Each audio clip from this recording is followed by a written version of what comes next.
ma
Good morning. Sound check.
Apa tuh?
Oh, medical certificate.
Hello, good morning, everyone.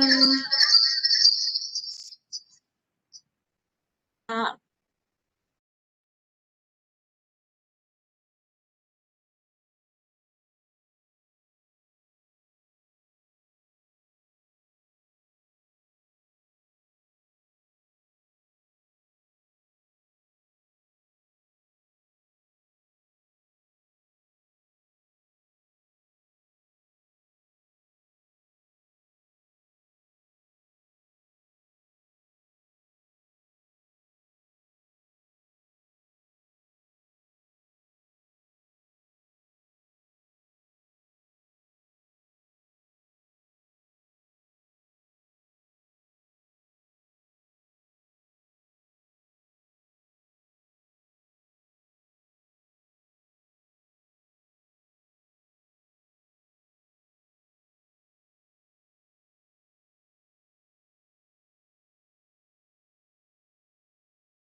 Ayong buntag.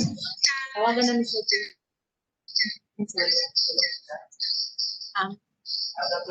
Klaro po ang aming audio.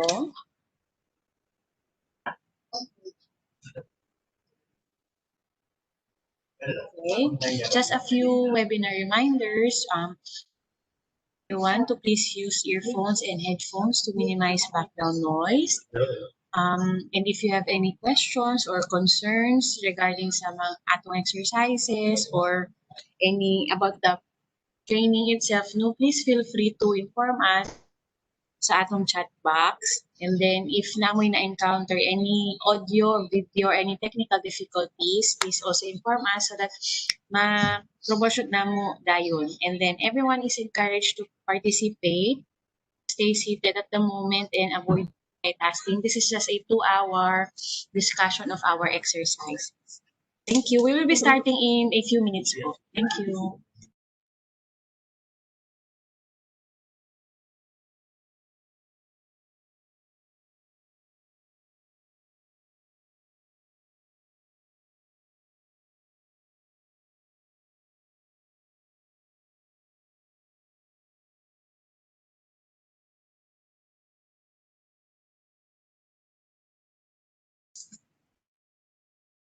The exercises that we will discuss today, apat po siya, 2 for MDR and then 2 exercises for ADSM. So we have on board with us si Dr. Medina of our treatment center. No, if you have any further questions about PMDT, MDR management, Doc Medina is here to assist us. Thank you. And then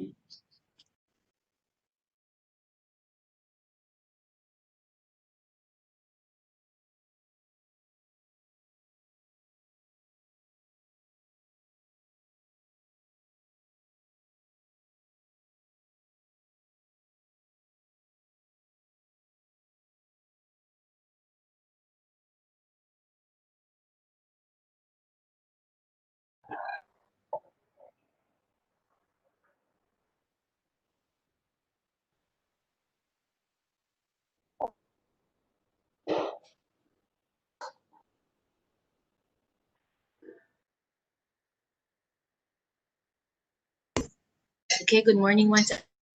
So to start, let us welcome Dr. Mary Rose Rendon to discuss about drug resistance TB exercises.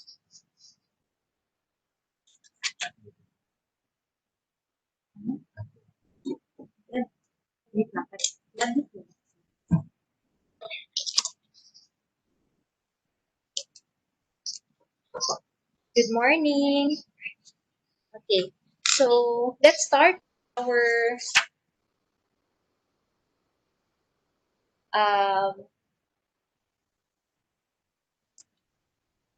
chat. So I hope everyone is ready to listen, ano? Sige, let's start. question. Number one question is, a DRTB patient should be initiated on treatment within how many days from diagnosis? So ano po yung sagot natin dito? Isa sa mga policy, kasama dun sa policy statement.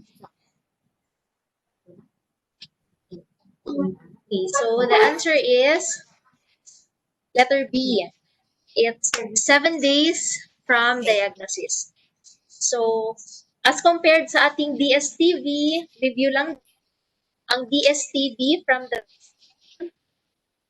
of diagnosis or collection of specimen, dapat 5 days ay ma-start na siya ng treatment. So, meron tayong plus 2 days to start for DRT.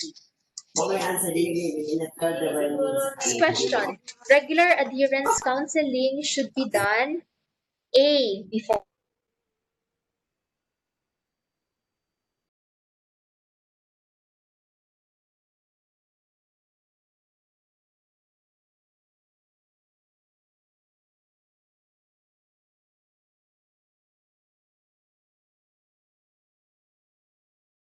nagbigay tayo TB patients. So, A is, of course, correct yung A, diba? Before treatment. How about yung B? 2 weeks after the treatment. Mga chat. Tama din, diba? Dapat 2 weeks after the treatment, ipa-follow up natin si patient if okay pa ba siya sa kanyang treatment regimen. How about C? Monthly throughout treatment. So, tama din po. So, our answer for this question is all of the above. Kasi tama po yung before treatment, 2 weeks after treatment, and monthly throughout treatment. Okay. Okay, we have, parang marami pong nakakuha ng tamang sagot. Okay, congrats guys. Okay, number 3. For patients on SSOR, the following baseline test should be done except, so kung naalala nyo yung PowerPoint na yan yung table, no? Nilista natin lahat ng test, examination na dapat gawin. Alin doon yung at baseline pa lang, meaning before we even start giving the treatment, ay nagawa na natin. So, except dito, no? Yung DST, Drug Susceptibility Test LPA, yes, kailangan natin siya gawin. How about ECG? Tama din, no? And then, we have the liver panel test or the AST and ALT, kailangan din natin kunin. So, ang except po ay letter D. So, none of the above or, ano yan, NA, not available. So, none of the above po ata yan. So, ibig sabihin, lahat ng from A to C ay kailangan natin gawin at baseline. Ayun. So, marami ding nakatama. So, a treatment regimen designed based on eligibility and exclusion criteria. So, anong tawag doon sa regimen ngayon? Meaning, ibibigay mo siya if pasok siya doon sa eligibility and wala po siyang any of the exclusion criteria. Ano kaya? So, okay, marami pong sumasagot ng letter B. Okay, tingnan natin if it's really letter B. Yes, correct. So, that is what we call the standard regimen. So, ano kaya yung pasok dito sa standard regimen in terms of DRTB treatment? So, pasok dito si SSOR, C-SLOR, FQS, and C-SLOR, FQR. And then si individualized treatment, hindi na siya standard kasi nakadepende na siya doon sa imimix natin na mga drugs na babagay sa pasyente. Okay. So, tama pa rin lahat, ano? Sige. Let's go to question number 5. Ayan, sanay na ba tayong makakita ng mga abbreviations? I hope medyo nasanay na kayo, and na-familiarize kayo.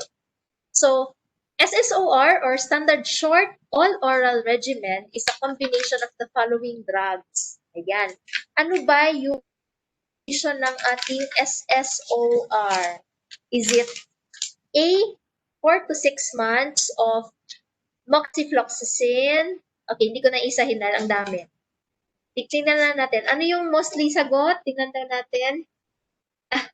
Sabi ni Ma'am Diana, hindi niya pa raw memorize, mahirap. Sige lang, Ma'am. Ako, it took me parang 1 year before ko siya na ma-memorize. So, okay lang po yan. Naiintindihan po natin. Okay, so most answers, letter B. Tingnan nga natin. So, mostly nang sumagot, okay, very good. So, SS composed of 4 to 6 months of levofloxacin. Actually, either levofloxacin or moxifloxacin yan siya. So, it's okay. And then, 6 months of BDQ or bedaquiline. And then, clofazimine. We have prothionamide. E is for ethambutol. Z is for pyrazinamide. And actually, itong H dito, isoniazid, but particular tayo that it should be a high-dose isoniazid. And then, and doon po sa continuation phase niya, 5 months na lang of levofloxacin, clofazimine, pyrazinamide, and ethambutol. Okay. So, tama pa rin, no? Tama pa rin po. Maraming nakatama. Okay.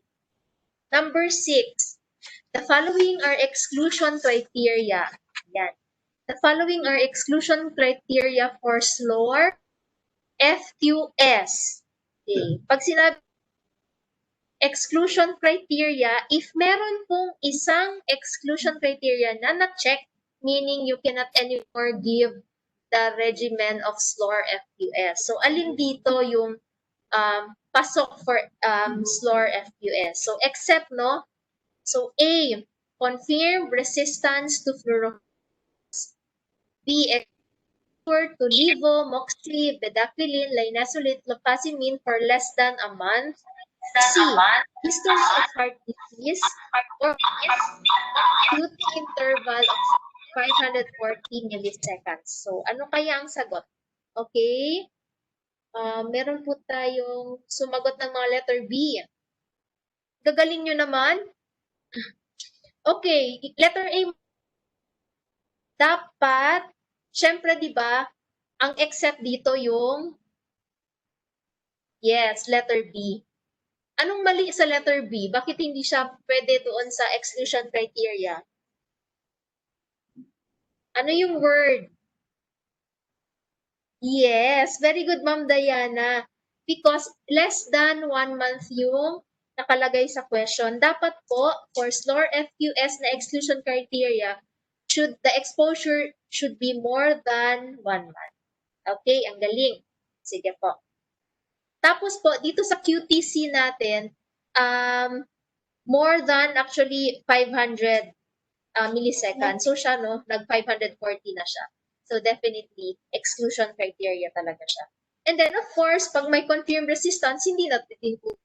Kasi ang FQS natin, di ba, dapat sensitive pa siya sa fluoroquinolones. Okay, very good. Okay, number 7. In patients on SLOR or standard long oral regimen, anong meaning ng TBC? What is TBC? Dahil puro tayo abbreviation, so para lang hindi mawala, no? Ano po yung TBC? TBC should be done, yes. TB culture. Okay, very good. Active na active ah. Sige. So, kailan ba dapat ginagawa ang TBC sa patients under SLOR regimen? So, is it A, baseline and monthly up until 6 months of treatment? Is it B, every other? Ay no, mali pala yung binabasa ko, sorry. Is it on baseline monthly until the 6th month of treatment?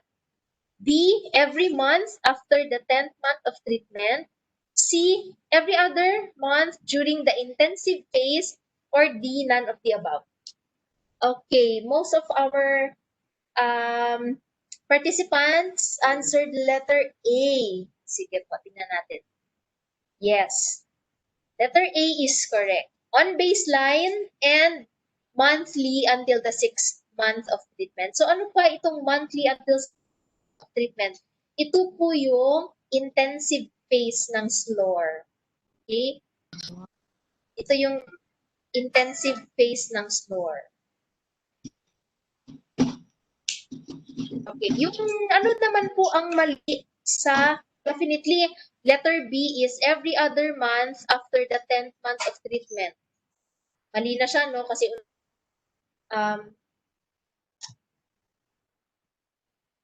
hindi lang naman 10th month ang treatment ng SLOR natin. Ano din po yung mali sa letter C? Every other month. Kailan po ba nag-every other month for SLOR? Dapat po, di ba ako? Dapat po, continuation phase. So, and monthly until 6 months of treatment, ito po yung para sa intensive phase. Tapos, every other month po during the intensive, the continuation phase. So, mali yung word na intensive. Kaya A po yung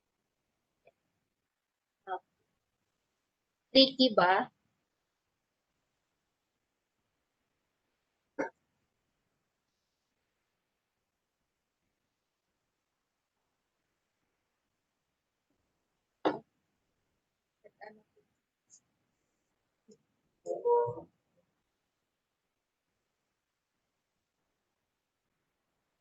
Salitan po ha.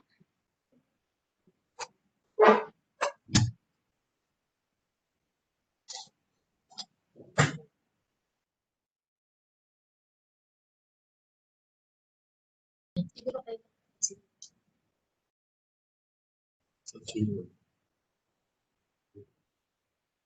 Okay. 8. In monitoring response to SLOR, TB culture will be done.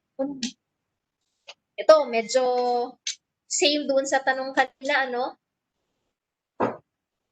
So, monitoring response to treatment if TB culture will be done. Ano po ang sagot? Okay, meron tayong nag-letter E, nag-none of the above. Sige, tignan natin. Okay, correct. None of the above. Kasi una-una, letter A, monthly during the, hindi naman monthly, diba? Sinabi lang natin kanina na until 6 months lang yung monthly intensive phase. Tapos ito, monthly during the intensive phase, tama na sana ito, kaso as needed yung word dito during the continuation phase. So, hindi naman po as needed, diba? It's every other day. And C, monthly during the continuation phase. Again, hindi po sa continuation phase ang monthly, kundi sa intensive phase. And ito, monthly during the intensive phase and every after other month during the continuation phase. Okay na sana ito, kaso wala po tayong, hindi po kino-consider kung whether the regimen will contain an SLI. Okay.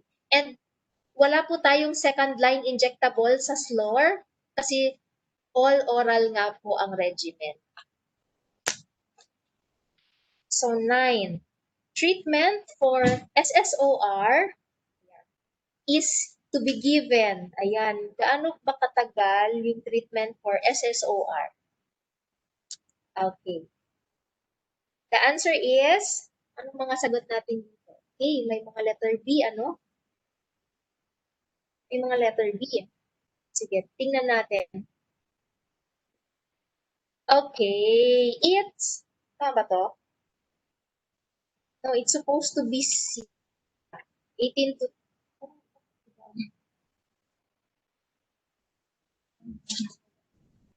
Oo, parang may mali. Wait lang. So, okay guys, tama yung sagot nyo, it's letter B. Dito kasi sa questionnaire ko, may isang item na nawala. Dito kasi sa questionnaire ko, yung 9 to 11 months ay nasa letter C siya. So, tama po kayo. It's letter B. 9 to 11 months. May natanggal na item. Yes, no? 9 to 11 months. So, pwedeng 4 months ang intensive, 2 6 months of intensive, and then 5 months of continuation phase. Kaya 9 to 11. So, wag po kayo malito ha. Letter C po talaga yung tamang sagot.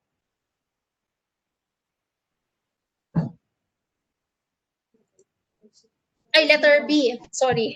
Dito sa kuan ko, letter C. Pero dyan po sa PowerPoint, it's letter B. Okay. Number 10, the baseline LPA result. The baseline LPA result of an SSOR patient, meaning nag-treat na kayo kay patient no, and then lumabas ang kanyang LPA result. Na-release siya, and then nakita nyo na the patient, and yung LPA result niya indicated merong isoniazid high dose and prothionabide resistance. So, positive siya resistance doon sa high-dose isoniazid and PTO. So, ano yung gagawin natin next? Okay, di ba naka-table din ito doon sa PowerPoint sa lecture? So, ano kaya? Tingnan natin. Okay, may mga nag-letter C. Meron din pong sumagot ng letter D. Sige. Pero mas marami ang C. Ano kaya? Okay. So, ang answer natin is we have to shift, no? We have to shift to slower FQS. So, hindi na po pwede si patient sa SSOR na treatment. Kailangan na siyang i-shift to slower FQS. Kasi hindi naman siya resistant sa fluoroquinolones. Ang sinabi lang, resistant lang siya sa high-dose isoniazid and PTO. So we shift to FQS and then continue dose count. If yung pag-shift natin within 1 month of treatment. Okay? Ayun.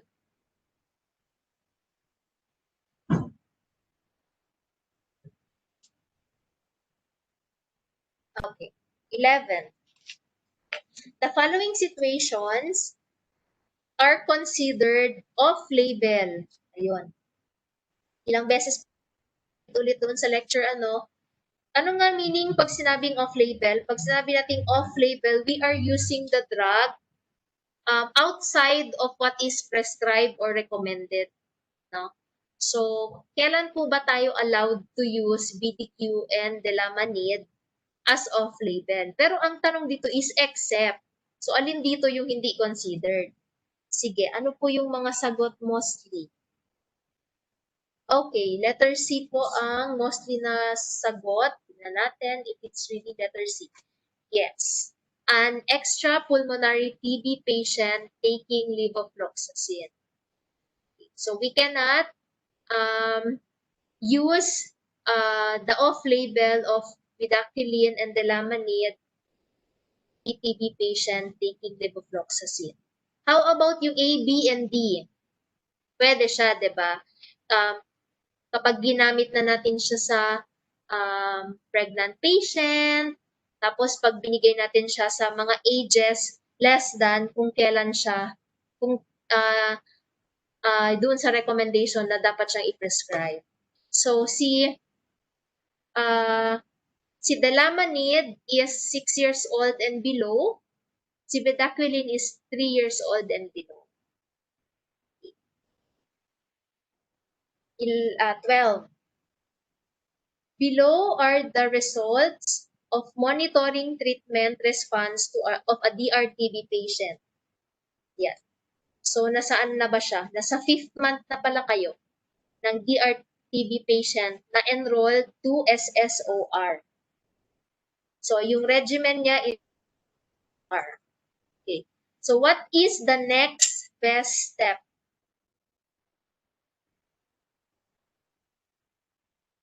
What is the next best step? Sa 5th month niya, may conversion na ba siya? Meron na, no? Kasi, ayan, on the 5th month, wala na kayong nakitang Microbacterium tuberculosis sa kanyang sputum. Tapos na ang kanyang culture on the 5th month. So, ano na ang gagawin natin? Pwede na ba siyang mag-discontinue? And tingnan nyo rin yung weight, no? He is gaining weight. Diba? 59. 60. So, ano ba ang mostly ng sagot? B. Tingnan natin. Okay. We can already discontinue PTO, proteonamide, discontinue the high dose isoniazid, and shift now to continuation. So, ang magiging regimen niya na lang is levofloxacin, clofazimine, pyrazinamide, and ethambutol. Pero bibigay pa kaya natin si BDQ? Yes, no? Kasi si BDQ has to be given for 6 months. So, nasa 5th month pa siya. So, meron pa siyang 1 month. After 6 months, stop na si BDQ, si levofloxacin, clofazimine, and pyrazinamide, and ethambutol. Okay. Ay, balik tayo sa 11. I think 13 po ito dapat, no? Question number 13. Okay. For patients, okay. For patients of cured and treatment completed. Ayan. Sa mga pasyente nating gumaling na, yung kanilang treatment outcome is cured and treatment completed, kailan dapat natin gawin ang post-treatment follow-up? Ano po yung mga sagot? Okay, I'm seeing letter C, mostly. Okay, so 6 months for 1 year. Okay, so every 6 months po for 1 year, i-follow up natin sila. Ano po ba yung dapat gawin?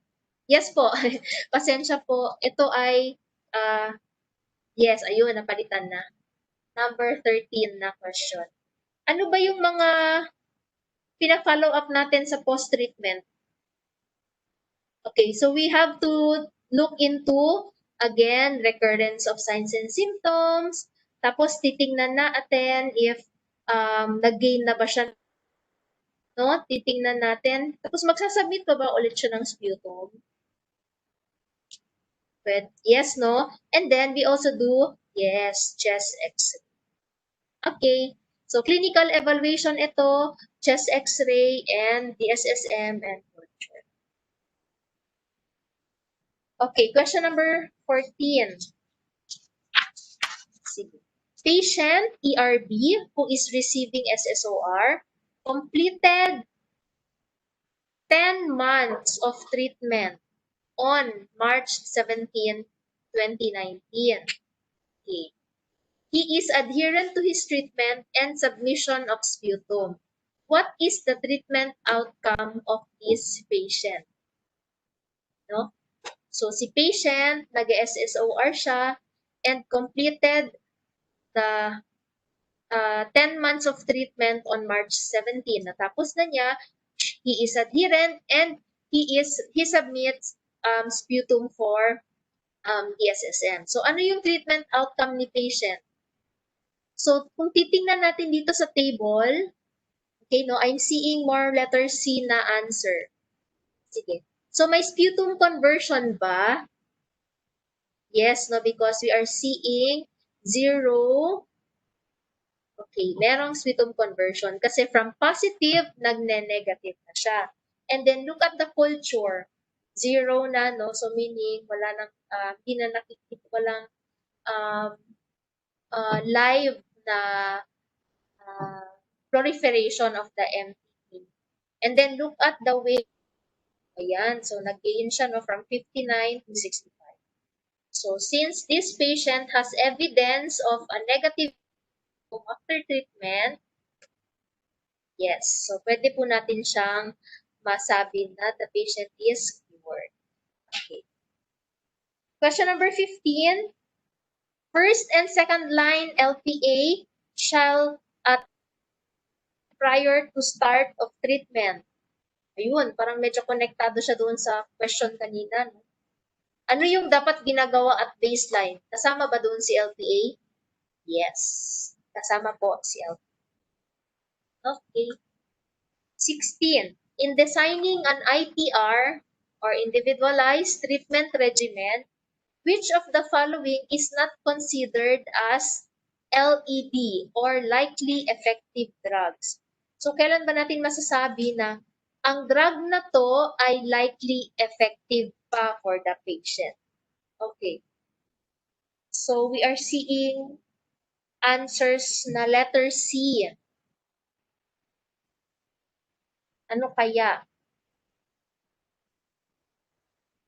Hindi po considered as likely effective drug. Okay, isa-isahin natin. Letter A, if a drug was not used in a regimen that failed to cure the individual patient, meaning hindi pa nagamit yung gamot sa isa-isang regimen ng pasyente na nag-fail to cure the patient, then considered pa siya as likely effective drug. Okay, so check. Not kasi yung tinatanong dito, di ba? Not considered. So, DSP, yung result ng kanyang drug susceptibility testing shows that the patient is still susceptible, meaning pwede pa nating ibigay si pasyente as si drug kay patient kasi susceptible pa siya. So, check. How about letter D? No known resistance to drugs. Known to have high cross resistance. So, check din siya. So, ano yung mali? Yes, it's a known close contact resistant to a drug. So, ibig sabihin, kung yung contact, no, yung close contact ng patient ay may known history of resistance to a certain drug, then hindi na natin din makonsider yung drug na yon to be effective doon sa patient. Number 17, what DRTB regimen composed regimen 4? Sino nga si regimen 4? Si SLOR FQS. So, alin dito ang kanyang regimen? Okay, I'm seeing varied answers. May letter A, merong nag-letter B. Baka medyo nalito, no, sa SLOR FQS and SLOR FQR. Yun pa naman yung konti lang ang difference sa kanila. Okay. Okay, more of letter B na ang nakikita ko ngayon. Sige, tingnan natin. Okay, it's letter B. It's 6 months of, this is the intensive phase, 6 months of levofloxacin, BDQ, linezolid, clofazimine, and 12 to 14 months of levofloxacin and clofazimine because we end bedaquiline at 6 months. Using bedaquiline more than 6 months is already off label. Okay.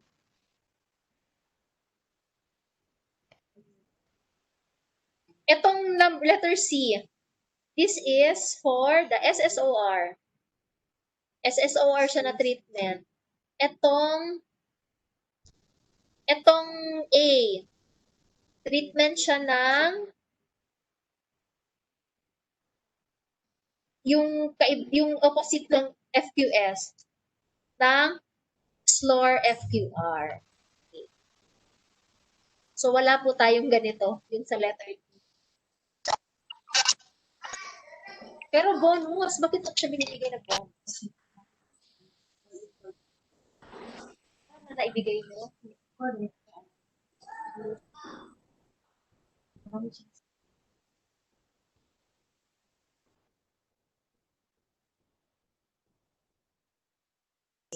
Okay, so I think yung naibigay po na answer sa Google quiz ninyo ay nagkabaliktad po. So they are giving this bonus.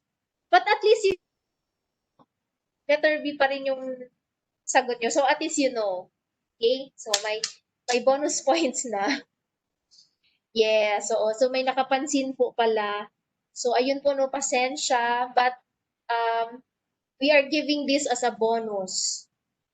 But good that you were still able to get the correct answer. Okay, so number 18 tayo.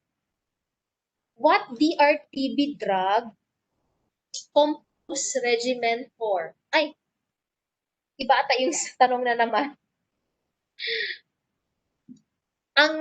Sorry po ha, ang question dapat dito sa number 18, kasi parang pareho lang siya doon sa question kanina sa 17. Ayun. Oo.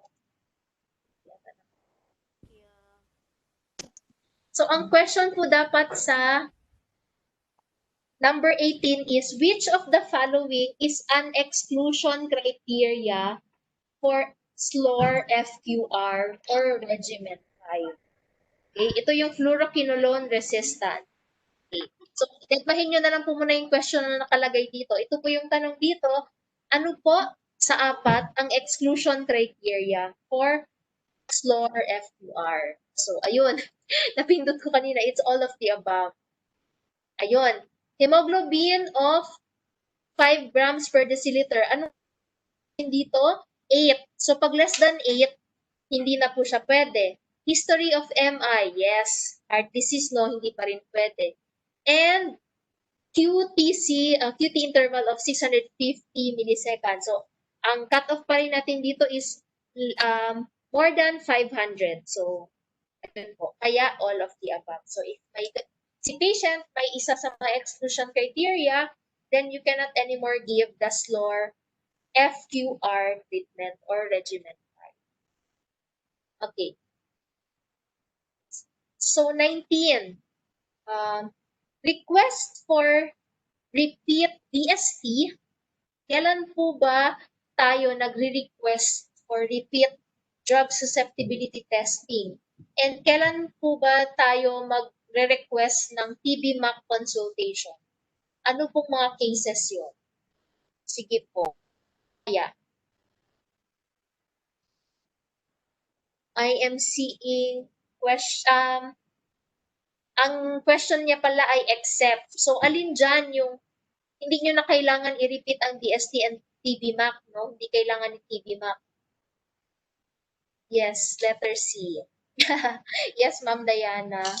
Hindi talaga ako nagbasa, Ma'am, no? May except pala. Ito yung lagi kong nakakaligtaan pag may exam sa school. Yung hindi nababasa yung mga except. Yan. Okay. So, yung A, B, and D, ito yung mga situations kung kailan pwede tayong mag-request for repeat DST and kailan tayo magpo-consult ng TB-MAC. However, kung may culture conversion naman siya, meaning from positive to negative na, then meaning the patient situation is improving and then nag-improve yung condition niya. So, no need to repeat DST and no need to consult TB-MAC as well. Okay. So, question number 20. These are our liver panel tests. No?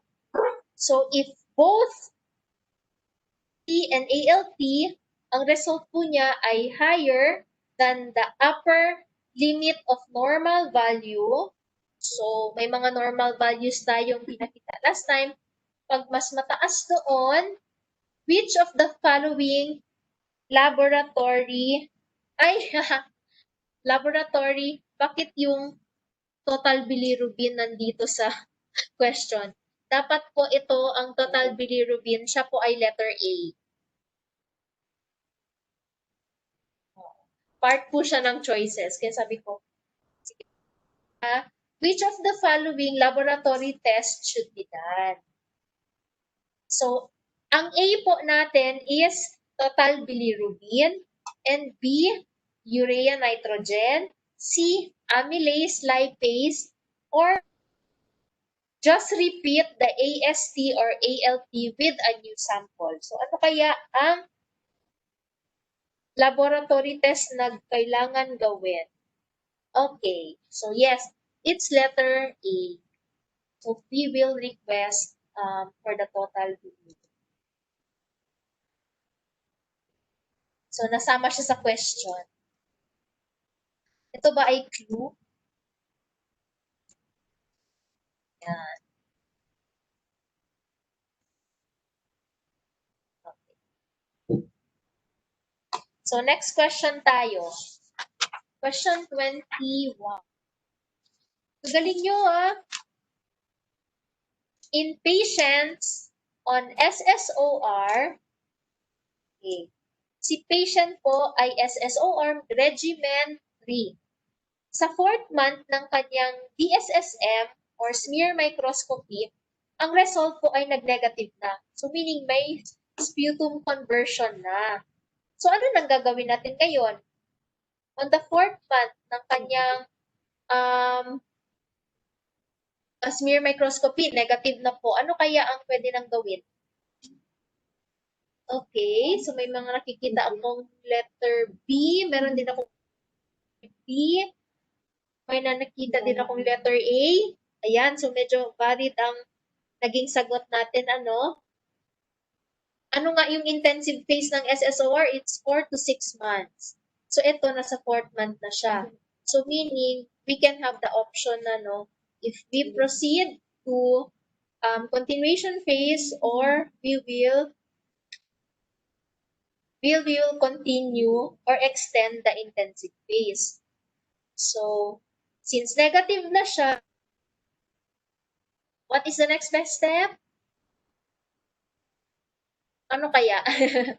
Letter, we can now discontinue the high dose isoniazid and prothionamide, then we can now proceed to continuation phase. Again, we cannot discontinue BDQ.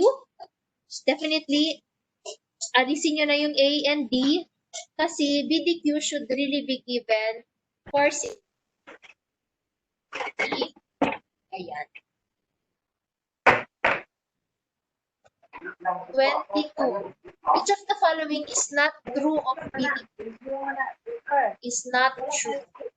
Ito na naman yung mga qualifier na question. So, A, may be used with consent form for off-label. Manpower na pa. Uy, ayun na ni buwan. Not recommended to be Inventory replaced kasi by may any sectoral other inventory ERT drug.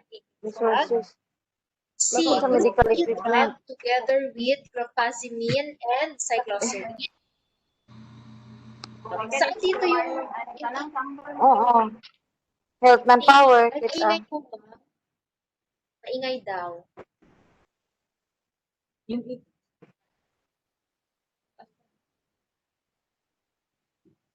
Maingay pa rin po.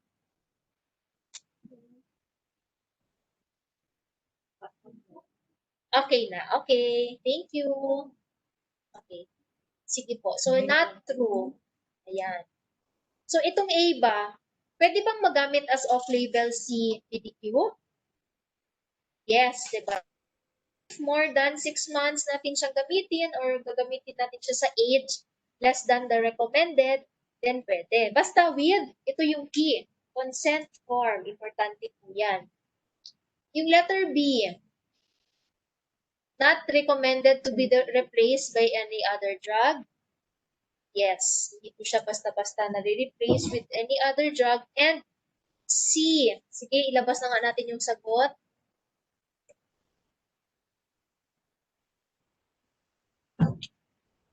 Ayan. Because PDQ is group A. Diba? Nasa group A po siya. Group A drug siya. Hindi siya kasama ni clofazimine and cycloserine. So, kaya ito mali. Ito yung mali. Okay. Tayo. 23. Which of falls regarding the exclusion criteria of SSOR? So, importante talaga that you put into heart yung mga exclusion criteria. Kasi that will really treatment ang ibibigay ninyo. Sige. So, maraming nag-answer ng letter A. Sige nga, tingnan natin. Ano ba yung mali sa letter A? Yes. Kasi, dapat, dapat po dito, less than 20. Hindi po more than 25. Kasi okay po ang creatinine clearance niya kapag ganito. So, Pag less than 20 po, meaning we are having problems with our kidneys. So, ito, AST more than 5 times, and then history of heart disease, and then ito po, ang cutoff natin is 5. Okay. Yes. So, thank you, Ma'am Dayan. Dapat po less than. Thank you, Ma'am Myra. At less din po.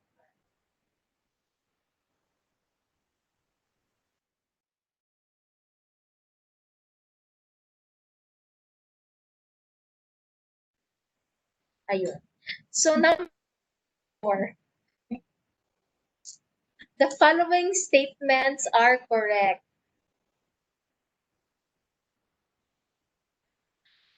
Except, dito na naman yung mga except natin. The following statements are correct. Start na naman tayo sa letter D. Tingnan nga natin. Treatment education, including infection prevention and education, shall be given to patients and family members prior to and during treatment. Tama po ba? Yes. Importante po ang infection prevention education. It doesn't mean that already on TB treatment is kakalimutan na natin to. And we also give it to family members. No? So this is correct. We are looking for the wrong one. Okay, C. Authorized treatment shall be given to patients not eligible. Yes. Tama. Pag hindi siya pasok sa SSOR's law, individualized na tayo. Okay, correct. B. Standard treatment regimen shall be given based on eligibility and exclusion. Tama rin. So, meaning, ang mali dito ay letter A. Sige. Kasi ang meron nagbibigay ng kanilang yes. Yes, because it should be started 7 diagnosis, hindi po 14 days. Masyado na pong matagal yung 14 days. Okay, thank you, Ma'am Bobet. Thank you, Ma'am Dayan, for giving your rationale. Okay.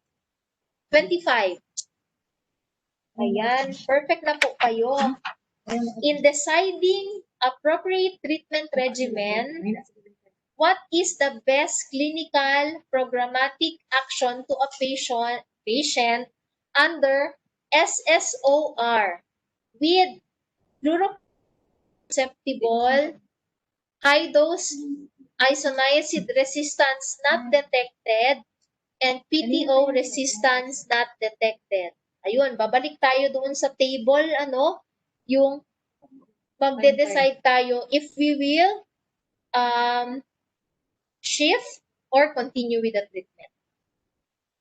SSOR po si patient, pagdating ng LPA, wala pong na-detect na any resistance to fluoroquinolone, high-dose isoniazid, and PTO. So, ano po kaya ang gagawin?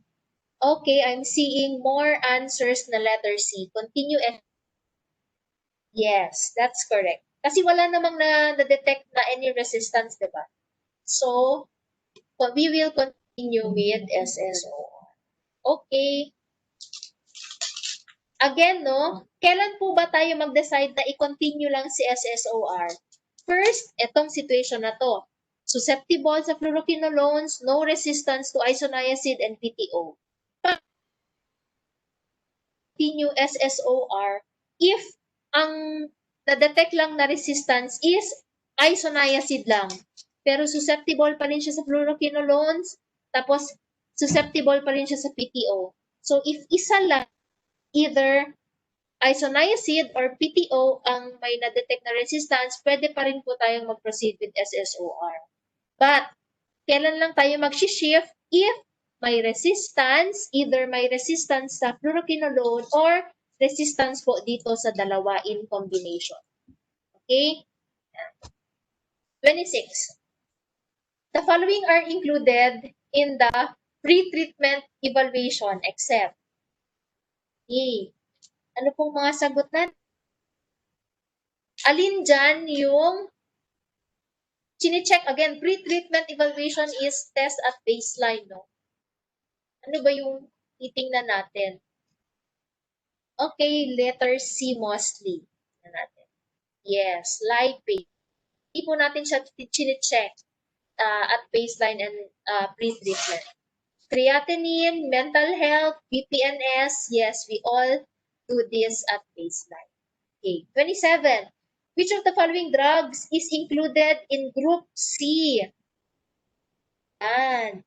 Dapat memorize din po pala natin yung group A, B, and C na drugs. Alin kaya dito ang hindi included sa group C?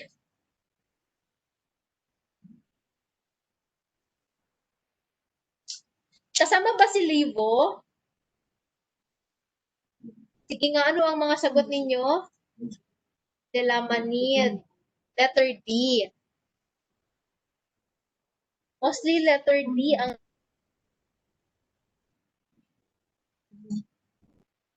ano kaya? Ayun. Yes, you are correct. Letter C po C Delamanid. Si levofloxacin kaya, anong group siya? Sige nga. Sige lang, para lang masanay tayo. Group A, very good. Si cycloserine, anong group? Group B. Sino nga ang kasama ni cycloserine? Si clofazimine. So, wag niyo yan sila kalimutan dahil mag-partner yan sila forever. Si bedaquiline ay group, ano kaya si bedaquiline? I-mention ko kanina. Yes, it's group B. Okay, very good. Yan. Pag paulit-ulitin nyo yan siya, masasanay po kayo. Masasanay din po kayo sa kanilang groupings. Okay? Okay. Sige, we'll go to the next question. 28. Okay lang po ba? Nababagalan kayo? Or nabibilisan? Or okay lang yung pacing natin?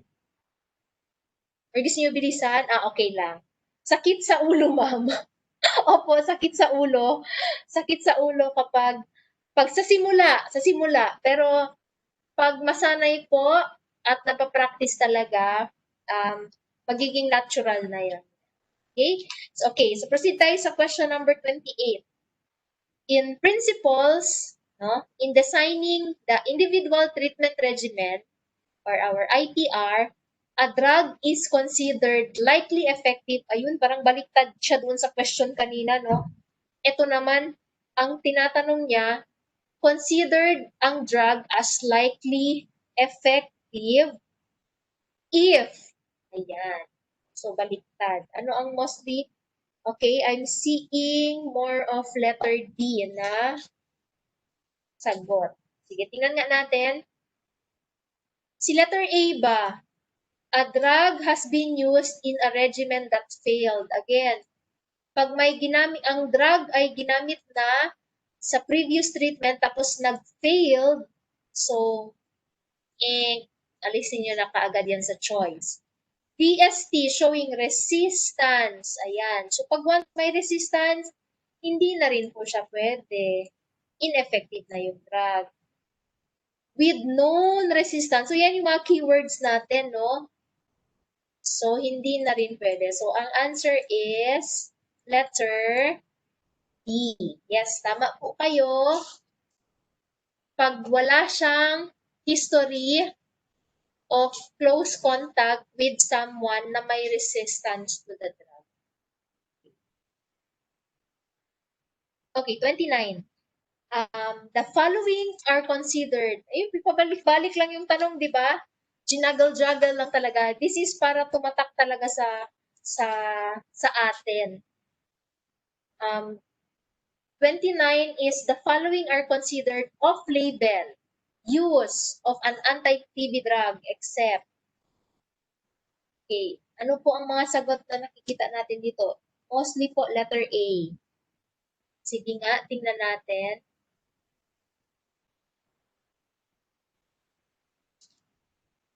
Okay. use of BDQ for 6 months. Kasi 6 months naman talaga binibigay si BDQ. So, hindi pa po siya off-label. Kumbaga, pasok pa siya doon sa recommended. Pero, ayun, kailan ba natin ma-consider na off-label? Ito po yung sagot sa letter B. Extended, pag in-extend na po natin siya more than 6 months. Okay? Ayan.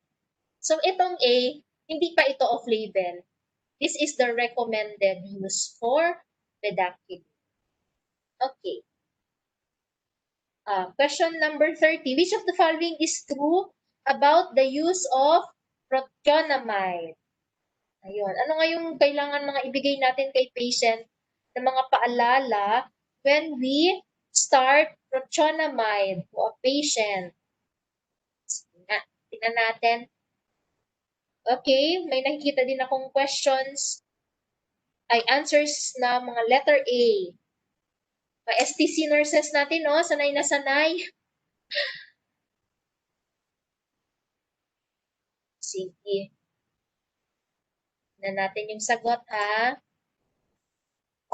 Tingnan natin yung letter A ba talaga. Okay, yes. Correct po. Pwede po natin ibigay si prothionamide in 2 divided doses for the first 2 weeks if ang daily dose niya po ay more than 250 milligrams. This is to allow the patient to adjust doon sa treatment, no? Doon sa mga adverse events na pwede niyang maramdaman during the first few weeks of treatment. And then, for example, tolerate, no? Natotolerate niya na yung prothionamide, then you can already adjust the dosing of prothionamide to once daily na lang after 2 weeks. Not necessarily i-divide po natin. Did you memorize Ito na? ba? PTO should be taken on an empty stomach. After light Hindi. meal. Para less yung kanyang side effects. Ayun.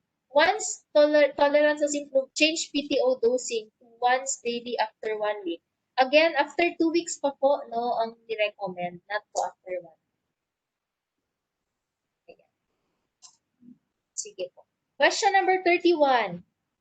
In designing appropriate treatment regimen, what is the best clinical and programmatic action to a patient under SLOR FQS na ang LPA result niya is, ayan, yung kanina, question natin SSOR. Ay, sorry, naku, pindot ko yung, pero, may sumagot naman din ang letter B. Ayan, ano ba yan, napindot mo? So, nasa SLOR FQS si patient, no, sensitive, tapos yung kanyang LPA result ay may ayun, nakadetect ng resistance ng fluoroquinolones, and then, pero wala siyang resistance to high-dose isoniazid and prothionamide. So, definitely, shift po kaagad to FQR or regimen 5. So, shift po kaagad tayo sa SLOR FQR regimen. And then, we have to restart the dose counting. So like for example, lumabas si LPA result 2 weeks na or 3 weeks na ang regimen ni patient is nasa regimen 4 sa SLOR FQS. So, pag shift natin siya sa SLOR ang dose niya will have to start from dose 1 ulit. Hindi po tayo magpo-continue ng dose count. Okay, so kaya po mali yung letter A. Kasi nagbigay tayo ng fluoroquinolones na resistant naman pala siya. And fluoroquinolone is a category A drug. So meaning, isa siyang very effective drug sana. But because of the resistance, baga yung first treatment niya is ineffective. Okay. 32. In treatment monitoring of patients under SSOR and SLOR, total bilirubin is done kailan? Ayun. Natanong na rin po natin siya kanina, pero iniba lang yung tanong, yung tanong. Kailan po ba natin in-order si total bilirubin? Sige nga. Okay, so I'm seeing letter B. Ano natin? Yes. Tama po. Kapag lang yung ALT or AST, yung liver panel test natin, is higher than the upper limit of normal value. Pero if ALT and AST are normal, then there is no need to get total bilirubin. For question number 33, the following procedures are included during the post-treat. Ayun, minention natin siya kanina, di ba? Inisa-isa natin. Ano nga yun? Sinabi natin kanina. Ano yung included sa post-treatment follow-up? Kasi yung tinatanong dito, except eh. Di ba? Okay. Kasama po ba si clinical evaluation? Yes. Si chest x-ray? Yes. Suture? Yes. So, etong tatlo ang kailangan natin gawin during the post-treatment follow-up. Yung letter D po, yung answer dito. Kasi hindi po, kasi except po, di ba? Except. So, hindi tayo kumukuha ng CPC and liver panel test. So, again, ilang months nga ito ginagawa ang post-treatment?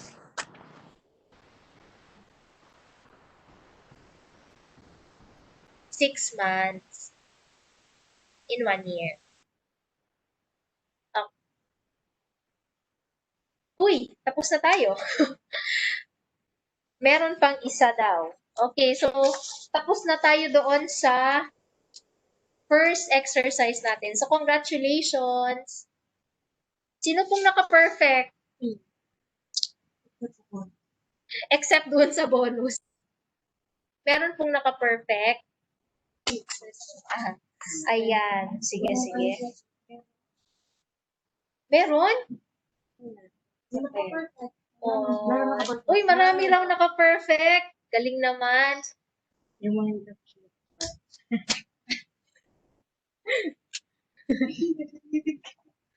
Sige.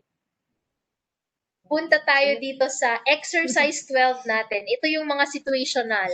So, parang medyo application na ito. Sige. Konti lang naman siguro ito. Sige, go. Si patient LDH, ayan, 34 years old, female with a weight of 43 kilograms. May history siya of anti-TB drugs taken in the past, 2 HRZE, 1 HR. And expert test niya, result is MTB detected, rifampicin resistance detected. So, DRTB na ito, no? Ano yung disease classification? It's bacteriologically confirmed. Retreatment ang classification because nga may previous history na siya of treatment and rifampicin resistance. No, contact of TB case? No. No comorbidity, not pregnant. The initial ECG is QT interval of 385 milliseconds and all the rest of the laboratory tests are normal. Okay. What is the appropriate treatment for this patient? Okay, I am seeing letter B. May nakikita akong letter B na mga sagot. Letter B ba?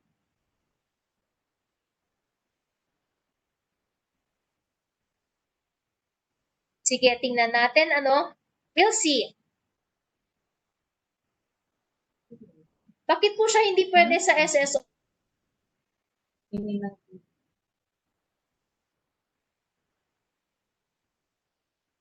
Bakit po kaya siya hindi pwede? Ano yung ano yan, ano yung present sa kanya na hindi po siya pwede sa SSOR?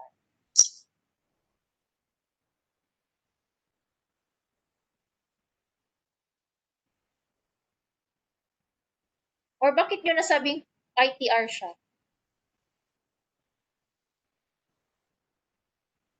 Okay, magsimula tayo sa ganito. Unang-una, si patient hindi pregnant. Diba? Okay. And hindi rin naman siya contact ng patient who failed on MDR-TB.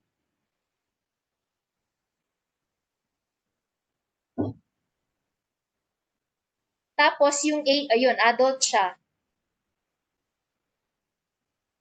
So bakit siya hindi pwede sa SSO?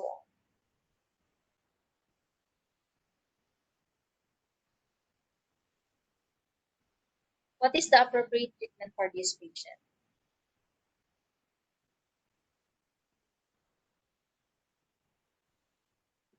Ayun, bakit siya ITR?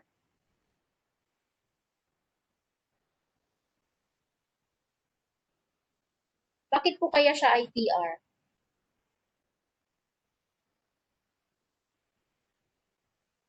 Sige, tanungin natin ang ating mga patient.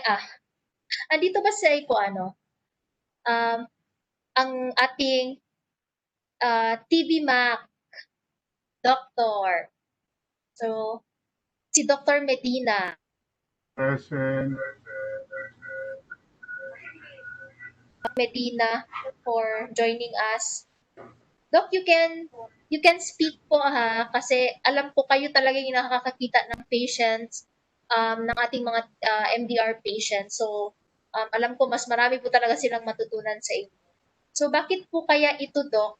Ang appropriate regimen kay patient is ITR. Sige po. Ewan ko, no? Ang tingin ko kasi mas appropriate ang yung standard short oral eh. Kasi kung titignan mo yung mga exclusion criteria, wala naman eh. Okay ang kanyang QT, di ba? Okay ang kanyang QT, pregnancy, negative.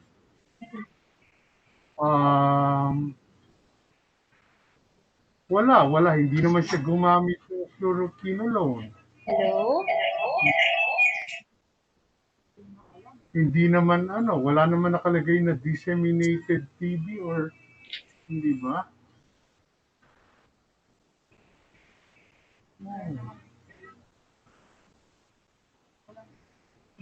Kasi dito sa ating presentation, wala namang x-ray na will say na hindi siya pwede mag standard short oral eh. Ewan ko, ang tingin ko, ang answer should be SSOR. Marinig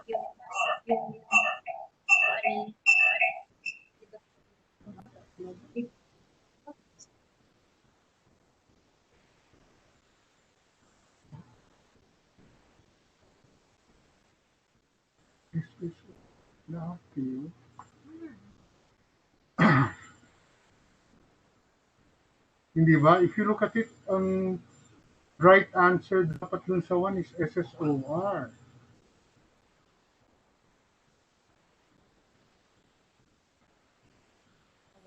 Balik tayo. Ay, sorry, Ayun. So, sorry, Doc. Wala pala akong speaker. Sige po. Hello? Ayan. So, what was that again, Doc Medina? Ang answer ko dito would be letter A. yung standard short oral regimen. Kasi sa exclusion, wala naman siyang, kumbaga wala siyang nalabag eh. Hindi siya pregnant, QTCF niya is within normal, wala namang wala namang siyang ginamit na fluoroquinolone, tapos wala namang x-ray saying na merong ah, ibang klaseng TB na, hindi ba? I don't think it's ITR eh. Para Yes, sa akin Doc. lang, ang tingin ko Okay. talaga it should Actually, be SSOR. yes, oo.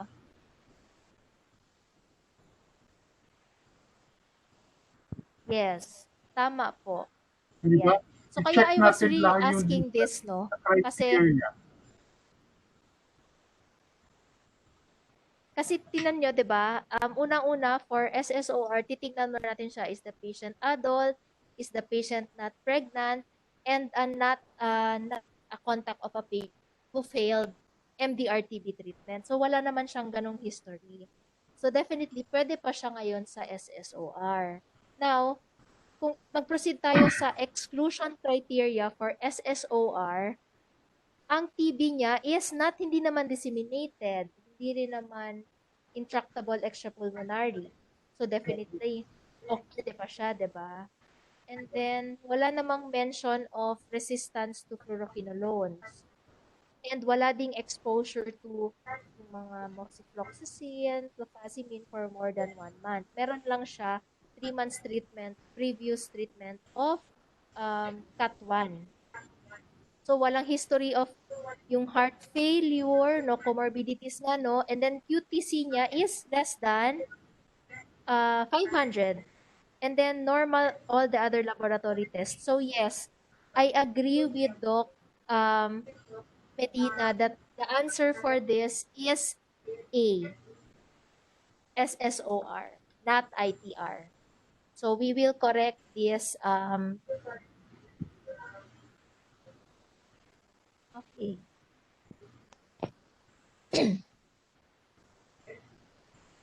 Thank you, Doc Medina. Yes. So, ganun po tayo when we approach real patient.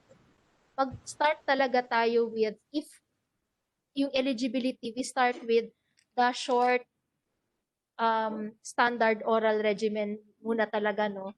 Kasi, yun yung maikli lang and then all oral. So, most of our patients would want that treatment. Then, saka lang tayo mag-proceed to other standard regimens if hindi hindi na po pasok yung patient sa eligibility and exclusion.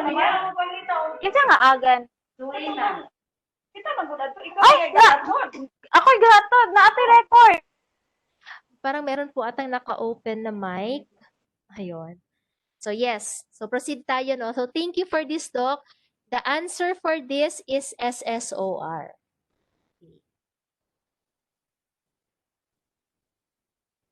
Okay. Ito naman. So, gawin natin yung same kanina. What is the appropriate treatment for this patient? JSP, 56 years old male, weight of 34 kilograms.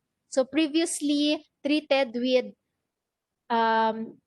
ayan, ito siguro may cut-to pa nung time na to, nung nag-treatment siya, kasi meron pa tayong streptomycin na injectable.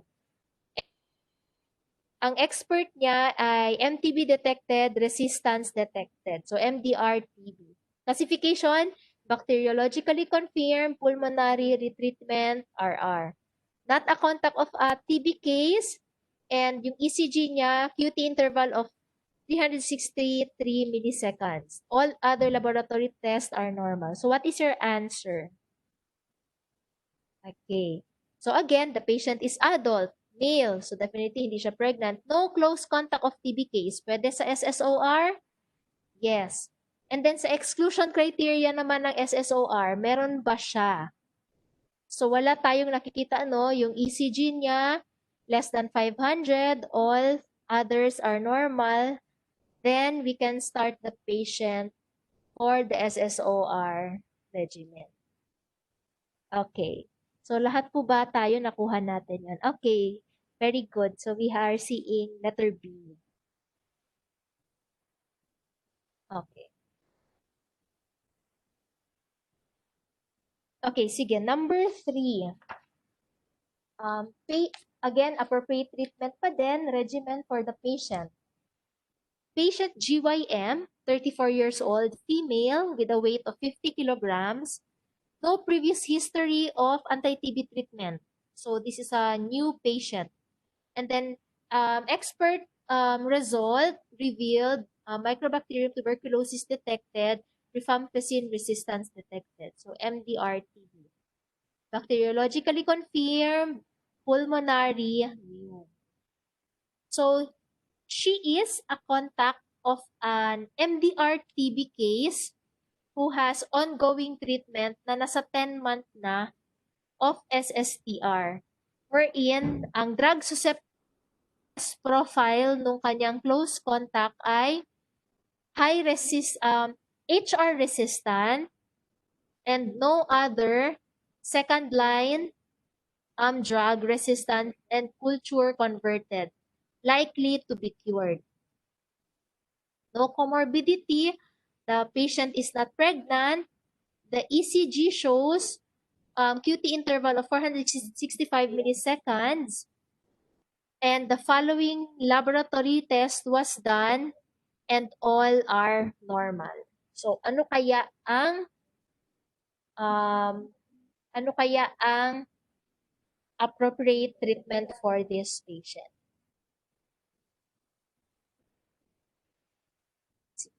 Siguro dito I will also ask Doc Medina, no. Doc, ano po kaya yung important consideration kasi may information dito that the patient is a contact of a MDR-TB case. Yes, contact siya, no, MDR-TB. Ibig sabihin, MDR na, so may resistance to both isoniazid and rifampicin. Pero ang keyword dyan is no other second-line drug resistance na nakita. At saka nag-convert kagad yung pasyente, yung index eh.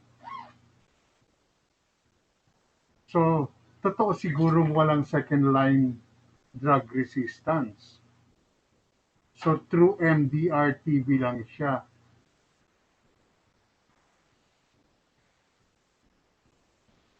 Kung ganon, ang answer would still be C. SSOR. Okay, so tingnan po natin. Yes, so SSOR pa rin po. Yes, thank you Doc Medina. Most of our answers po dito ay may nagsagot ba? Ayun, parang letter C lang din. So yes, pasok pa rin po siya sa ating SSOR.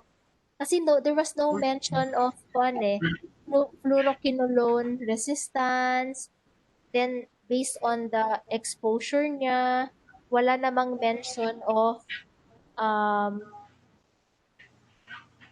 yung mga exclusion criteria for SSOR. So yes, the patient is still qualified for SSOR regimen. Anything to add po dito, Doc, sa case na to?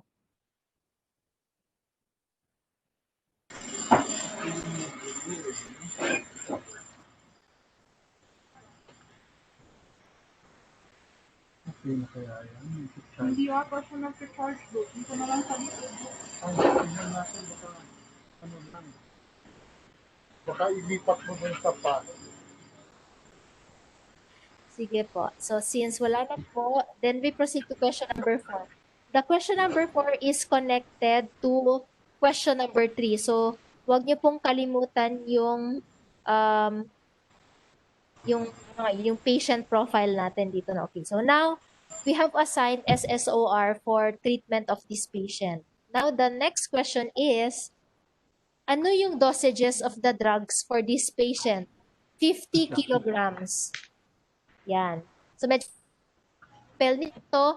So, ano nga yung ating regimen for OR?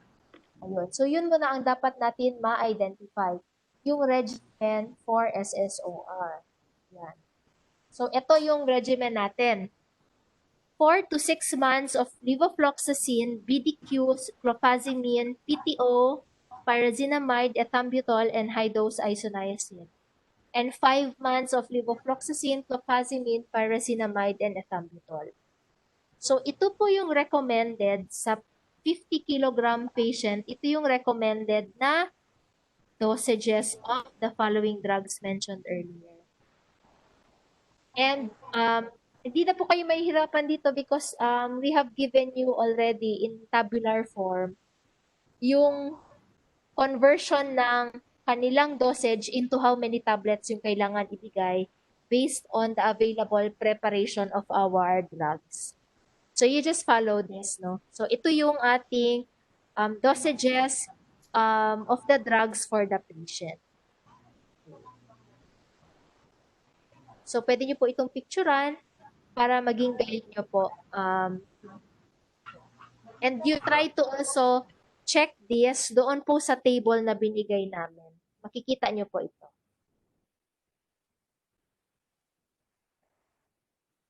Okay, so same patient pa rin. After 2 weeks of treatment, yung LPA result ni patient lumabas na. And then, ang result ng kanyang LPA is fluoroquinolone resistance detected. So again, no, naka-SSOR si patient. After 2 weeks of taking SSOR treatment, the LPA result came in with a result of fluoroquinolone resistance detected. Ano ang gagawin natin next? I think I mentioned this earlier. Kailan ba magko-continue and kailan mag-shift ang SSOR patient to a different regimen? Tingnan natin yung mga sagot po ninyo. Merong switch to SLOR FQR. SLOR. Sige. Tingnan natin. Since fluoroquinolone resistant na siya, we cannot anymore give fluoroquinolones, diba? So, what we do is switch to SLOR FQ. Ako yung sagot ni Ma'am Bobet.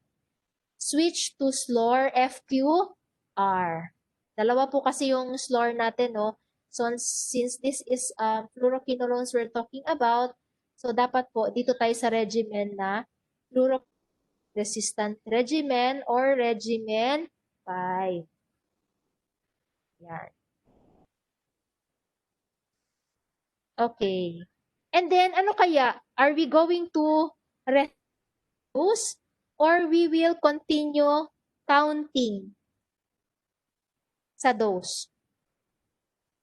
Ano kaya? I-continue lang natin yung dose count or we will restart dose count? Okay, very good po, Ma'am Michelle.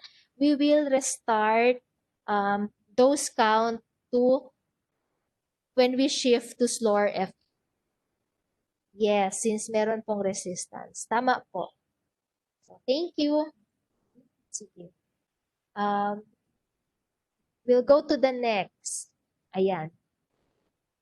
After weighing her again,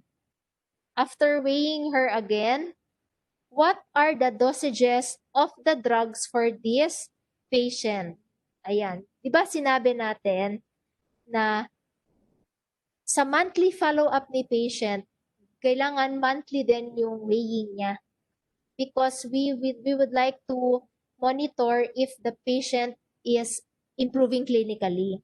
So part of the reason why we have to reweigh her again is if may changes po sa body weight, pwede po kasi itong drug dosages natin. So kung napicturean niyo po yung dosages ng drugs kanina, nung 50 kilograms pa siya, ngayon, 55 kilograms na siya. So, ano na ngayon ang dosage ng drugs?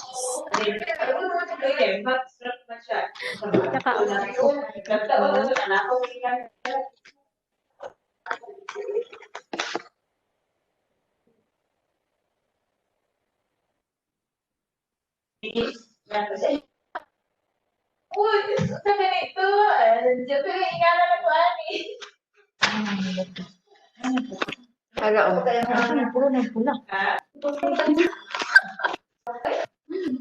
Sino po kaya microphone ang naka-on? Ayun, naka-off na siya. Okay, thank you po. Ayan.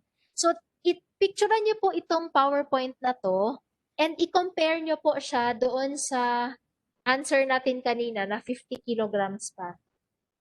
And then you compare if there is a change in the number of tablets that the patient has to take. Okay? So, yan. Pero, na-prenump ako ng aking team na this question in your Google quiz will be given as a bonus point daw po. Okay. Kasi parang iba po ata yung question. Pero ito po dapat yung tamang. So, another bonus points for you. So, may dalawa na, no? But you try to study on this. I-compare nyo yung 50 kilograms kanina and itong 55 kilograms if there is a change in the number of tablets that the patient has to take, no? Sige. Next. Ayun. So, bonus siya. Okay, so, assigning appropriate TB regimen tayo ulit. Okay. This is a case number 4. RJH, a 36-year-old male with a weight of 45 kilograms with a previous exposure to the HRZES drug regimen. Expert test showed that the patient is a drug-resistant TB and may LPA result na siya kaagad. The LPA result showed fluoroquinolone, second-line injectable susceptible. Okay. So, good ang result ng kanyang LPA. Susceptible pa siya to our fluoroquinolone and second-line injectables. The TB classification of this patient is bacteriologically confirmed, pulmonary retreatment, rifampicin resistant. There was no history of contact with the TB case. The comorbidity of the patient is meron po siyang renal insufficiency. And the ECG initial is a QT interval of 384 milliseconds. And all laboratory tests are normal except that the patient's creatinine is 4 milligrams per DL. Ayun nga, no? So, supporting ang kanyang comorbidity that the patient has renal insufficiency. So, considering all this, what would be the appropriate regimen for this patient? Sige.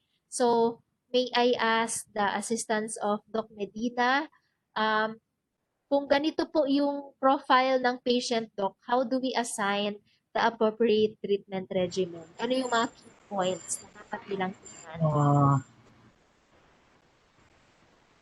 Tignan natin yung yung presentation. We go back to the exclusion criteria for SSOR. Ano bang exclusion? Kung titignan natin, may comorbidity na renal insufficiency.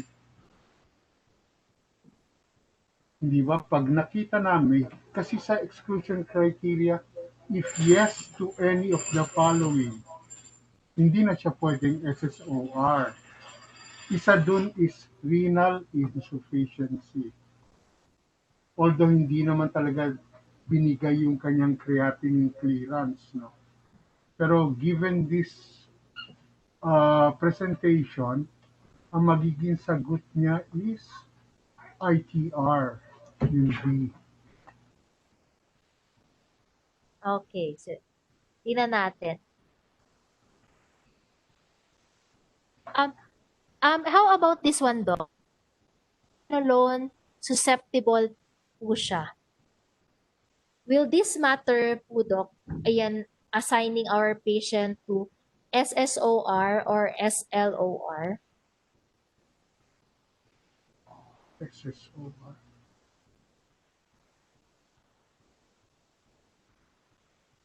Susceptible. You're asking kung pwede siya sa, sa SLOR, FQS. Yan, no? Kasi baka maisip nila, ay, susceptible pa siya sa fluoroquinolone. So, baka pwede to sa SLOR.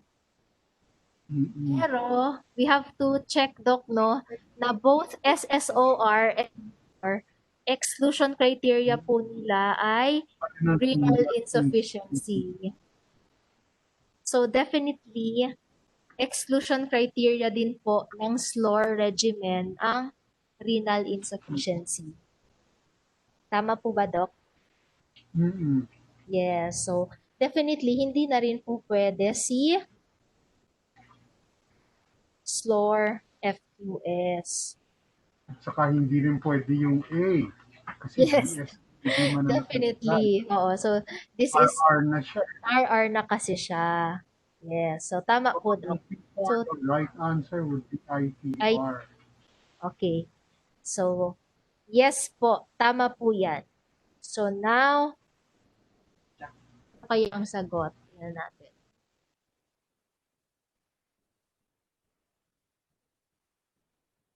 May tinan ko yung mga sagot nila. Merong letter D, may letter B, may letter B. Sige. Actually po, it's letter D. ITR po talaga ito.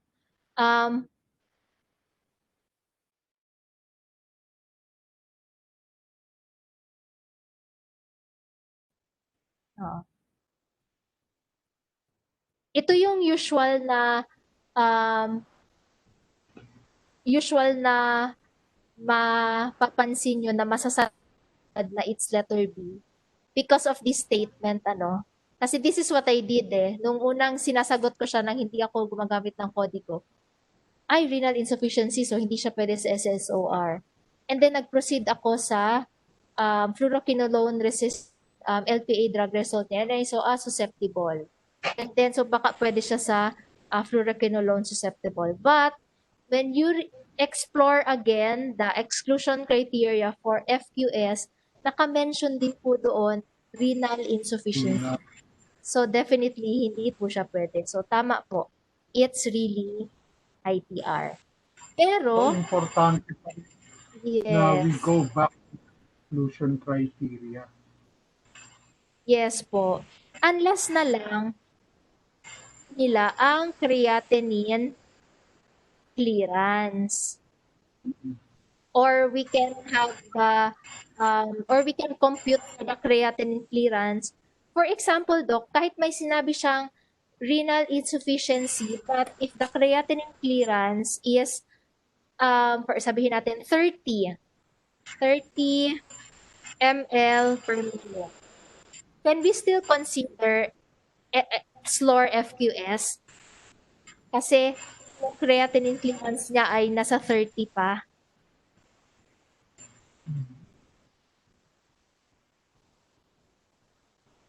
Pero siguro, pwede, pero you have to do close monitoring pa rin. Yes. Pero given may history na ng renal insufficiency, parang why challenge pa yung kidneys niya? Hindi ba?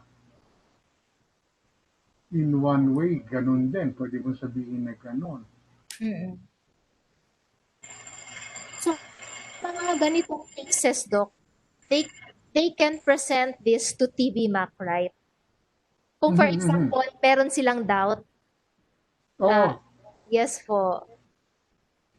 So for example, meron po kayong doubt if for example, yun binigay ko na sample.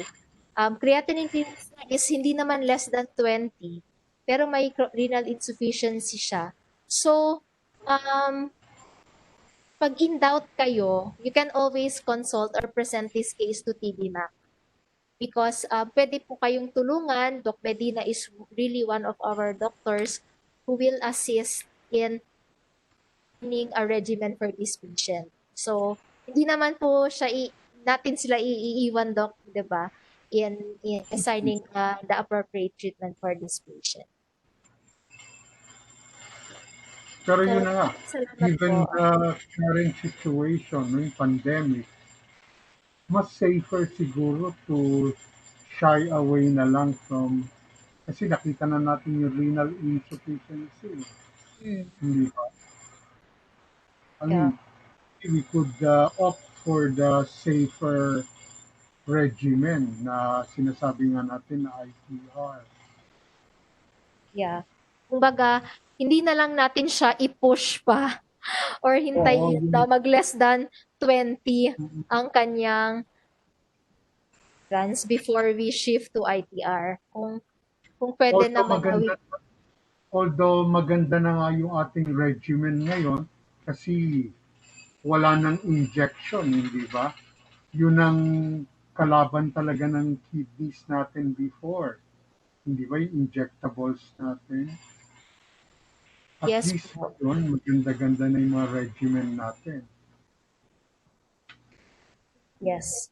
So, tama po kayo, Doc. For this case, we can choose to give individualized treatment because of this history of renal insufficiency.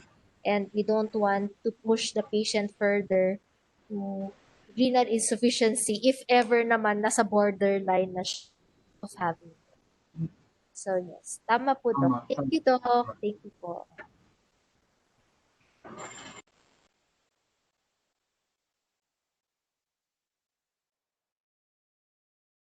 I am also learning in the process kasi I'm not seeing patients eh.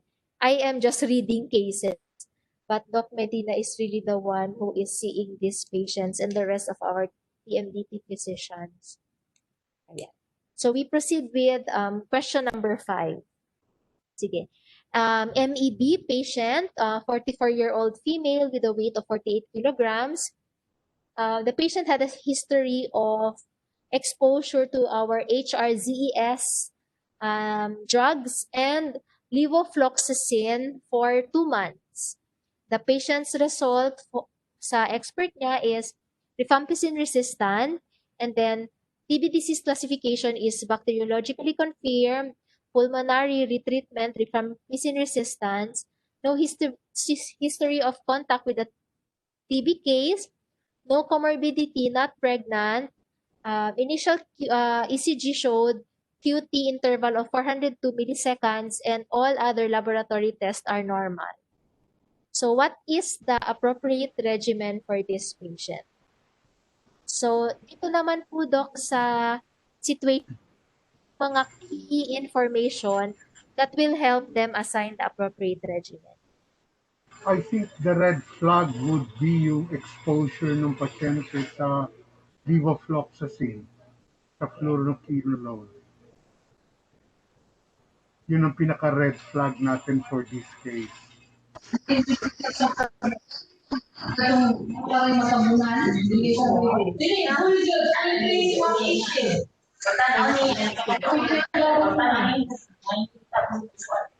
naka-open po na mic. Ayan. So as mentioned ni Doc kanina, no, ang pinaka-red flag daw is the history of exposure alone, in this case, levofloxacin, for 2 months. Definitely, isa ito sa exclusion criteria for SSOR. Diba? when you have exposure to fluoroquinolones for more than 1 month. So sa kanya, no, 2 months pa nga umabot. So definitely we cannot give SSOR na. And then, definitely hindi rin DSTB kasi the patient is RR. How about Doc ang C? Pwede po ba kaya siya sa slower FQR?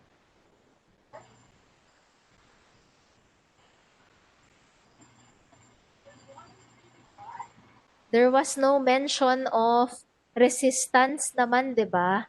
So even if the patient has an exposure with levofloxacin,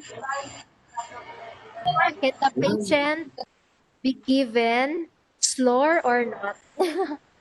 Yun yun.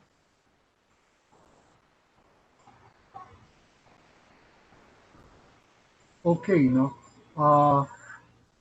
Wala namang mention ng DST saying na resistant na siya sa fluoroquinolone. But the thing is, kung minsan, no, hindi ba, ang ating mga LPA or hindi ba, matagal kung minsan dumating yung ating result eh. Hindi ba, understandable na push back talaga yung ating kalendaryo, yung paghintay ng result. So rather than wait, lalo na sa panahon ngayon, no, ah, wala tayong, I mean, wala tayong way na pa-LPA siya dito sa ating region, hindi ba? Okay, we have the culture lab, pero syempre limited pa rin ang nagagawa ng culture lab natin.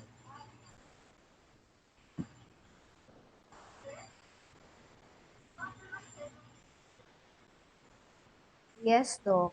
So, for this case, hindi siya DSTB, hindi po siya pwede sa SSOR, hindi siya pwede sa SLOR FQS, kasi although there is no mention of resistance to levofloxacin, but considering the exposure of 2 months, di ba? So we cannot still give, 1 month lang sa yes, exclusion criteria.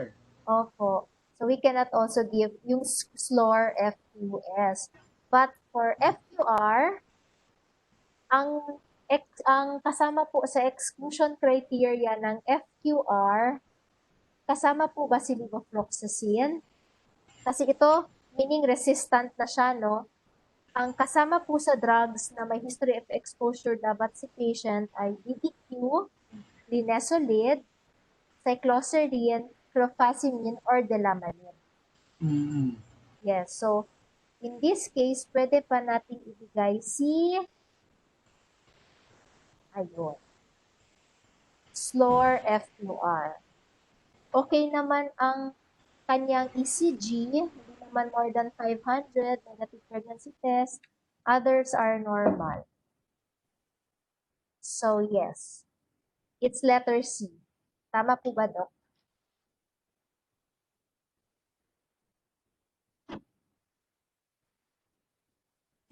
Kinonsider na siya as fluoroquinolone resistant kaagad due to this profile.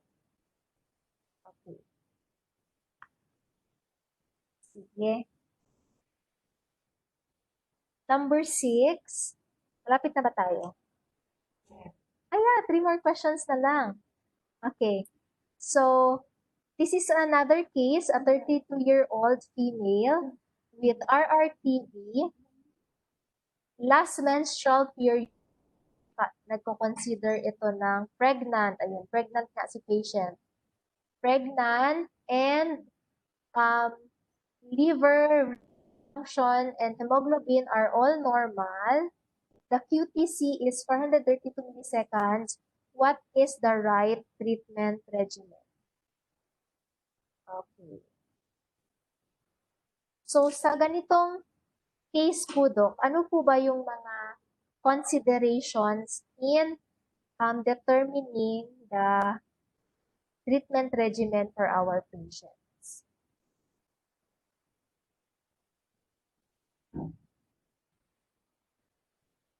Okay, I'm seeing letter B na mga sagot. Meron pa po bang may ibang answer? Okay. What makes the patient not eligible for SSOR? Ano po sa profile ni patient ang hindi po siya pwedeng eligible sa SSOR? Yes. Yes. And positive pregnancy test. Tama po. Because of this, no? So definitely, hindi po siya pasok for SSOR. So how about naman po yung kay letter B sa SLOR FQS? Pwede po ba siya? Tingnan natin, no? So ang sinabi sa isang exclusion criteria ni SLOR FQS is resistance to fluoroquinolones. Is there a mention of any drug resistance in this case? Wala po, di ba? Okay, so baka pwede pa si SLOR. Tingnan pa natin yung iba. May exposure to fluoroquinolones, bedaquiline, linezolid, and clofazimine for more than 1 month. Wala ring history of previous treatment. Okay, so what else? Risk of toxicity or intolerance to any of the drugs in SLOR FQS manifested by the following. So, meron bang nasabi dito na may comorbidity si patient? Wala rin, di ba? Kasi nga, sabi nila, ang liver, renal function test, and hemoglobin are all normal. Tapos yung QTC niya, more than 500. So, okay pa, di ba? So, what is the right treatment regimen for this case? Pwede ba ibigay si SLOR FQS?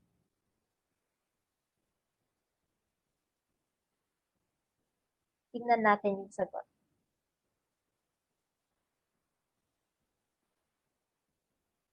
Yes, we can give SLOR FQS in this case. Okay.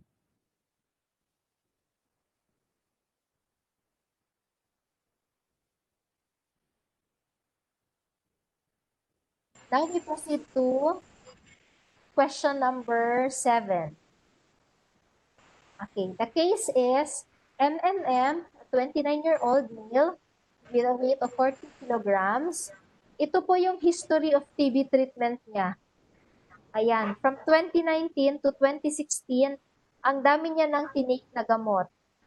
In 2019, 2009, I think, category 1 pa siya.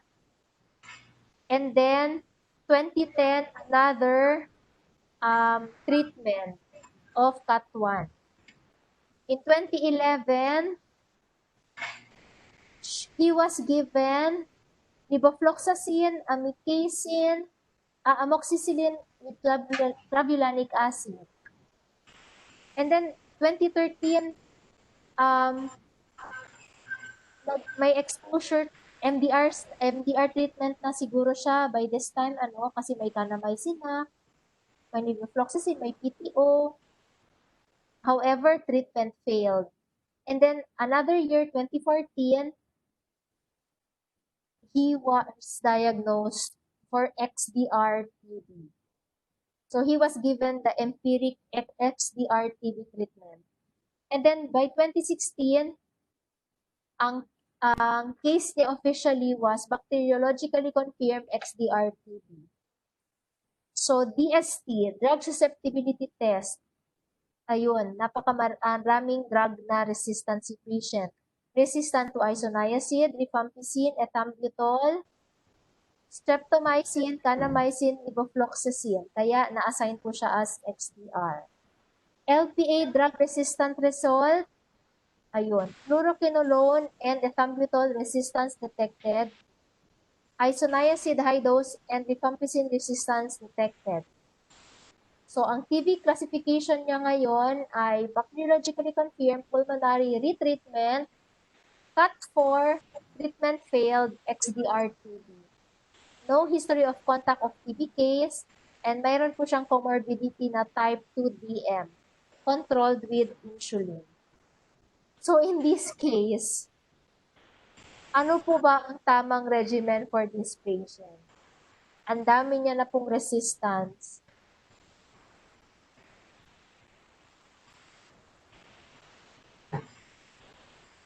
Si Doc, ano po ang masasabi niyo dito sa history ng patient, Doc? Pag ganito, I'm sure marami po kayong nakitang ganito na patient, Doc, sa ating PMDP. May nakwento rin po si Doc Melina na meron din po talaga siyang XDR patient na tinitreat. So, yung profile nila, ganito po ang history ng treatment.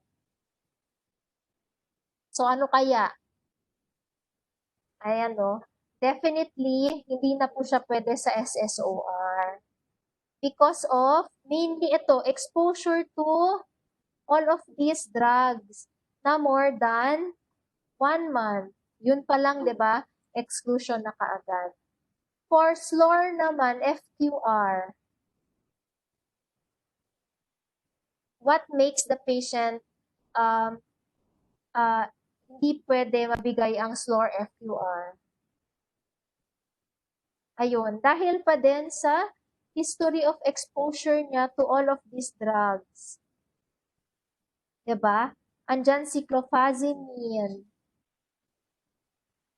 Andyan si cycloserine. So those drugs, if taken more than 1 month, exclusion criteria na din for the SLOR FQR.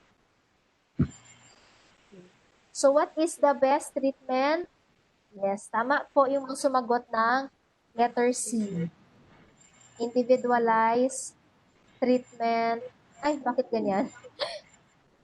Individualized treatment po ata ito. Hindi po SSOR. May gusto pong magsalita ni Doc Medina.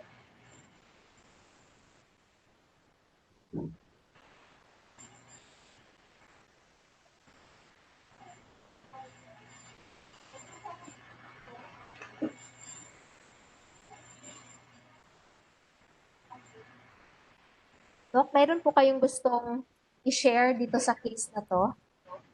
Our XDR TB patient. Medyo maingay kasi hindi ko maintindihan ng audio.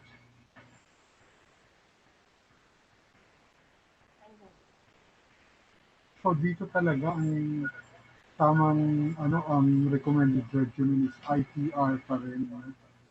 Kasi as we can see sa niya, kumbagay XDR TV na siya. Di ba?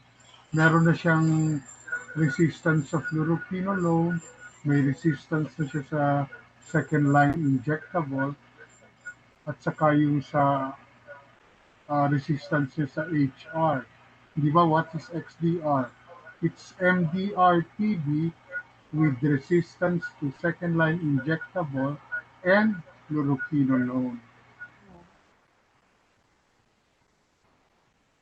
Yes. So, ang ganda nung sinabi ni Doc, no, para hindi tayo malito, XDR-TB is M plus resistance to second-line injectables and fluoroquinolone. So, in that case, the patient has fluoroquinolone resistance. Ayan.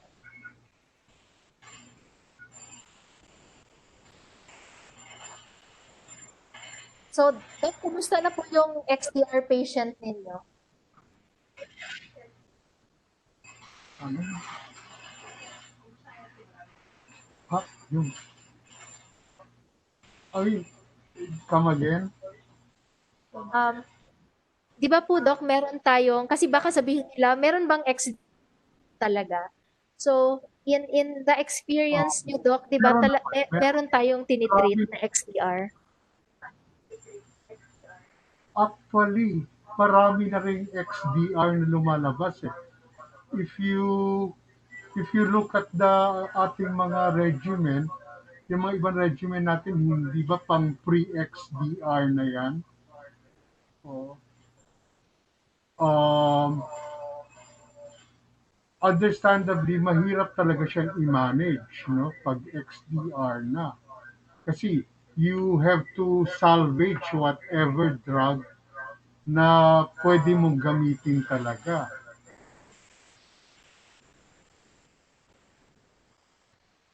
Yes, Meron Doc. na talaga XDR. It's sad to note na meron, no? Actually, sa pasyente natin noon, ang diagnosis ko dun was XDR. But I was corrected by the consultants. Ang sabi nila, PDR. I mean, they were saying at that time that it was already total drug resistance. But right now, we're not using PDR because we have the luxury of the newer drugs. Hindi ba? We have Vidaquilin, we have Delamani. But unfortunately, what happened to the case sa pasyente natin, hindi talaga siya nag-convert kahit ginamitan na siya nung Delamani and Vidaquilin. Yes, Doc. And please, Doc, no, they already have to present the case or need the conferment of the to help them in assigning the individualized treatment regimen. And baka gagamitan na ito ng mga off-label use of the BDQ and Delamani. Oh, mm, actually, I requested for dati, no, yung ano sa pinanggalingan ng Delamanid niya, we tried to request for a second round of Delamanid. But unfortunately, hindi na binigay. Kasi right now daw, ang binibigyan nila is for 6 months lang talaga. Mm. I mean, siguro para sa compassionate use, hindi sila nagbibigay talaga ng magagamit natin for off-label use. Pero since available na siya sa atin, we could try using it off-label. Yeah. Yes, Doc. So, this is to inform everyone that really XDR patients are existing already in our region. O So, sa Pilipinas talagang meron. Hindi lang sa yes. center natin, even with other centers. More so that we have the luxury of using the new regimens. We would expect na talagang lalabas talaga yung mga XDR. So ang lesson dun, I guess, is to be careful in using the drugs, no, especially the newer drugs. Yes, yes, tama po. So, kaya importante po talaga yung adherence counseling natin sa patients natin who are MDR na prior to treatment, 2 weeks after the treatment, and monthly thereafter, we really have to tell them the importance of treatment compliance and adherence because we don't want that after months and months of going through SSOR, SLOR, ay hindi pa rin sila mag-sputum convert and eventually will cause more resistant patterns in our patients. So, Tapos nga, yung our problem with the VRTB patients natin ngayon is compounded by the pandemic. yes. Yung access nila sa drugs, yung access nila sa diagnostics, talaga nagkakahirapan tayo right now. Not only in the Philippines, but in other Southeast Asian countries. Sa presentation nga nila, yung mga ano natin talagang bumagsak by 60, 67%. Talagang affected yung DRTB natin. Yes, Doc. So, maraming salamat, Doc, for sharing that, no? Um, it's a good realization on not only knowing head knowledge about DR, MDR-TB, but yung mga consequences of not detecting them or diagnosing them early on, not treating them appropriately, and yung adherence. So, yes, marami pong salamat. I think, is this our last? Ayun. So, yun na nga po pala ang last question natin for the exercise on DRTB. So, thank you, Doc Medina, for joining us. We learned a lot, no? And si Doc Medina po is our PMDT physician at Zamboanga City Medical Center.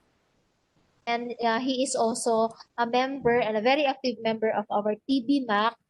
And so, if meron po kayong mga cases in the community, actually kahit po DSTB patients na may mga drug reactions, severe drug reactions, if it's worth sharing, if it's worth reporting, then please do let us know.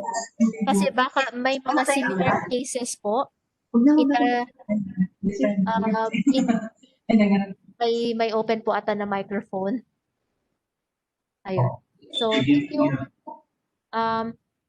Para po mapag-usapan natin. And if ever may maka-encounter ng same situation, then alam na po anong gagawin. So congratulations po sa ating lahat for completing the exercise for DRTB. And next week, it will be the last stretch. Yes, last week na po ng ating MOP training next week. So you have 2 topics, ADSM. Ay, okay. Ngayon po pala ang ADSM nyo i-discuss. Managing severe adverse events, which will be my topic for next week, and reporting and recording na lang po. So, thank you everyone, and congratulations for making it this far. So, I'll turn over now the mic to Ma'am Steph. Thank you. Hello, good morning. Morning pa, no? Wala pang 12 o'clock. Ask ko lang po yung group if you would like for us to continue ngayon or gusto nyo po balik tayo ng 1 p.m.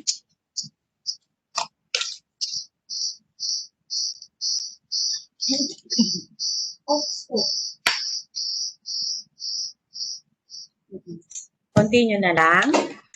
So, let's have it as working break siguro, no? Sige po. 5-minute break po tayo sa mga gustong mag-CR or uminom muna ng water. Sige po. We'll be back after 5 minutes.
Hello po, ako po si Bryce Lalarna.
Hello, good morning once again.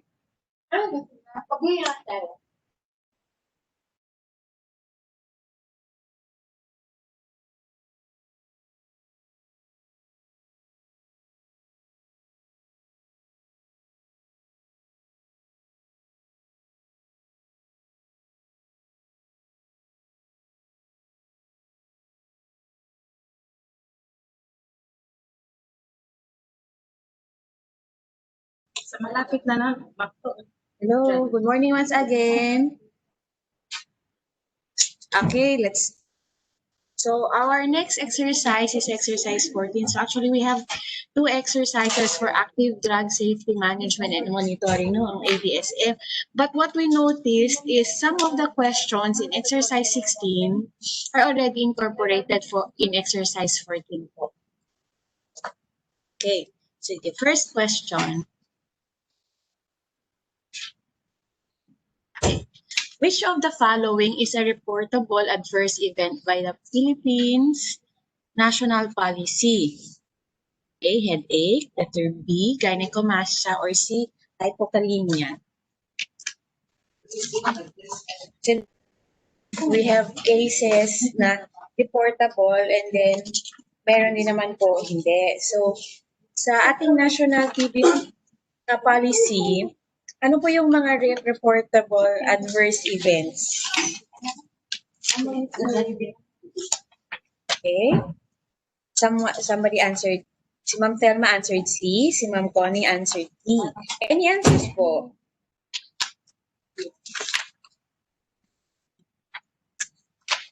C, si Ma'am Josie and si Dr. Mayra answered letter C. So let us check.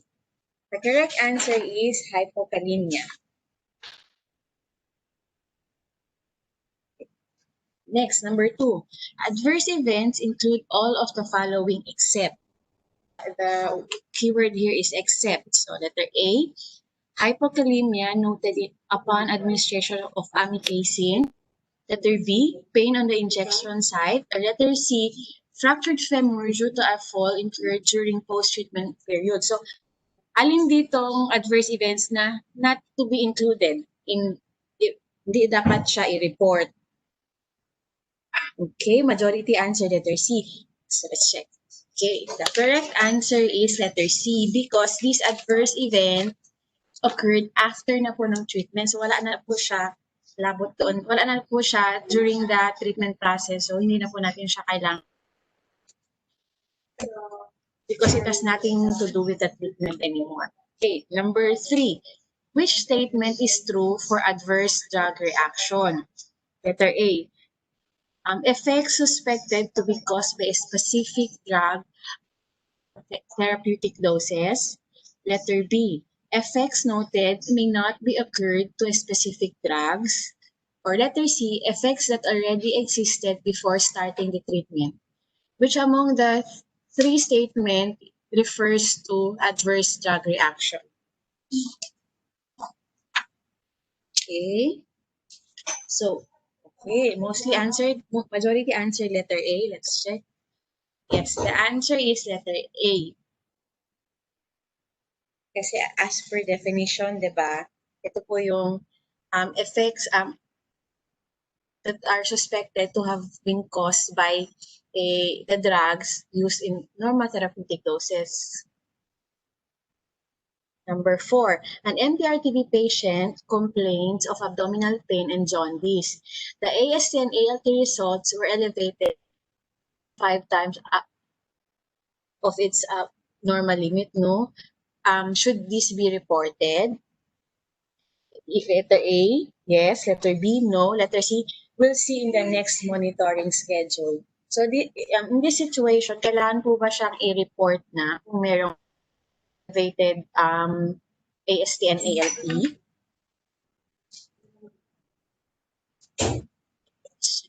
The answer is yes po.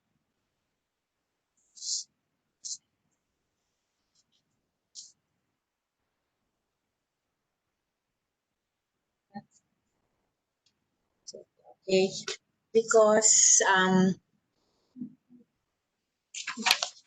gusto natin i-rule out kung nagka-hepatitis ba ang patient o nagkakaroon na ng problem ang patient. Gusto natin i-rule out kung is it because of the drugs, TB drugs, or other po. So, ito po. These instances should be reported immediately po. Okay, number 5. Patient MNR complained of lower body weakness and pain of both lower extremities. BPNS score was 2. This should be reported as what? Letter A, serious adverse effects. Adverse events. Letter B, adverse events of special interest. Or letter C, not reportable po. Okay. Please key in your answers in our chat box. Okay.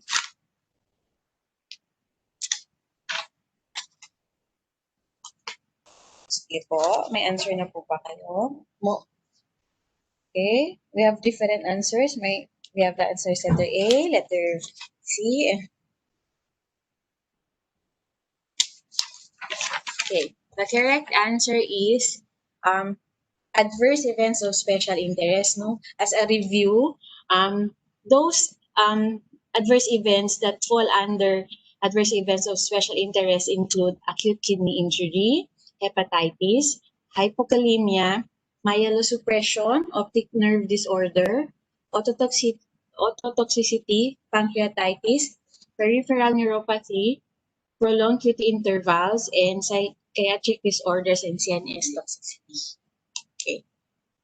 Number 6, which is true in managing adverse events? Letter A, all adverse events should be managed clinically, but only serious events and adverse events of special interest should be reported. Or letter B, adverse events should be managed clinically, but all patients with serious adverse events should be hospitalized.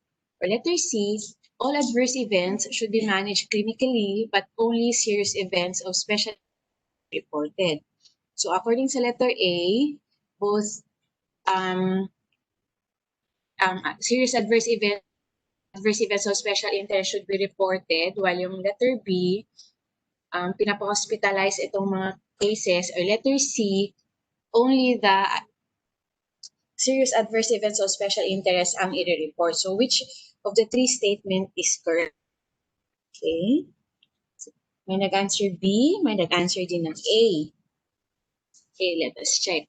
The correct is letter A. All adverse events should be managed clinically, but only serious adverse events and adverse events of special interest should be reported. Ito po yung in-implement ng Philippines, no? Yung nandun tayo sa intermediate reporting.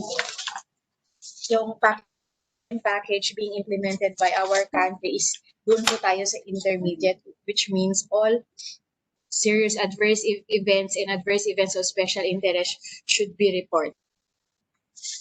But it should also be managed clinically po. Okay. Number 7, which of the following adverse event of special interest? Is it acute asthmatic attack which prompted ER management? Letter B, hypokalemia, or letter C, hypothyroidism. If you've reviewed the PowerPoint presentation we emailed mo, it's the 31st slide of the PowerPoint. Okay? So may nag-answer ng A and may nag-answer ng B. So which among the 3 events of special interest? Okay, let's check. The answer is mild hypokalemia. So as a review, di ba kanina I mentioned ano po yung mga adverse events of special interest, no? So yung A at saka letter C falls under the serious adverse events po. While mild hypokalemia falls doon sa of special interest. Number 8, the Philippines opted to adopt the ADSM package for reporting and monitoring. Is it letter A, core package, letter B, intermediate package, or letter C, advanced package? Okay. Okay, na-mention ko earlier no sa nakaraang slide. So, it's the intermediate package wherein all SAEs and AESIs are being managed clinically and being reported. Number 9, what does positive rechallenge means? Kasi doon sa lecture, we have positive and negative rechallenge and then positive and negative rechallenge. For this question, tinatanong ko, what does positive rechallenge means? Is it letter A, adverse events occurred after the reintroduction of the drug? Letter B, the adverse event recur after the reintroduction of drug? Or letter C, the adverse event improved after the culprit drug was stopped? Okay. Okay. Si Ma'am Bobet, si Ma'am Selma, si Ma'am Jocelyn, si Ma'am Bano, and si Ma'am Jocelyn Tison answer letter A. Okay. Do we have any other answers? Okay, let us check. The correct answer is letter A. So, the positive rechallenge means adverse event recurred after the reintroduction of the drug. So, nag-stop pagbigay ng medicines and then after a while, nire-introduce siya ulit. If the adverse event recurred, ibig sabihin siya, positive rechallenge. So, hindi po nawala ang adverse events because rechallenge means the introduction of the medicines following withdrawal and recovery from adverse events. So, kung meron pa rin pong adverse event na nangyari after ni-reintroduce, so positive po ang tawag doon, positive rechallenge. Okay? So, if hindi naman po siya na-recur, so that means negative, you can continue giving the medication. Okay, number 10. The intermediate ADSM package includes reporting of the following. Letter A, all serious adverse events and adverse events of special interest and adverse events of clinical significance. Letter B, all serious adverse events and adverse events of special interest. Or letter C, all ASEs only. Okay. Okay, mostly answered letter B. Okay. Okay, the correct answer is letter B. Na paulit-ulit po yung question, no? I'm just phrased differently, pero yung thought is just the same, no?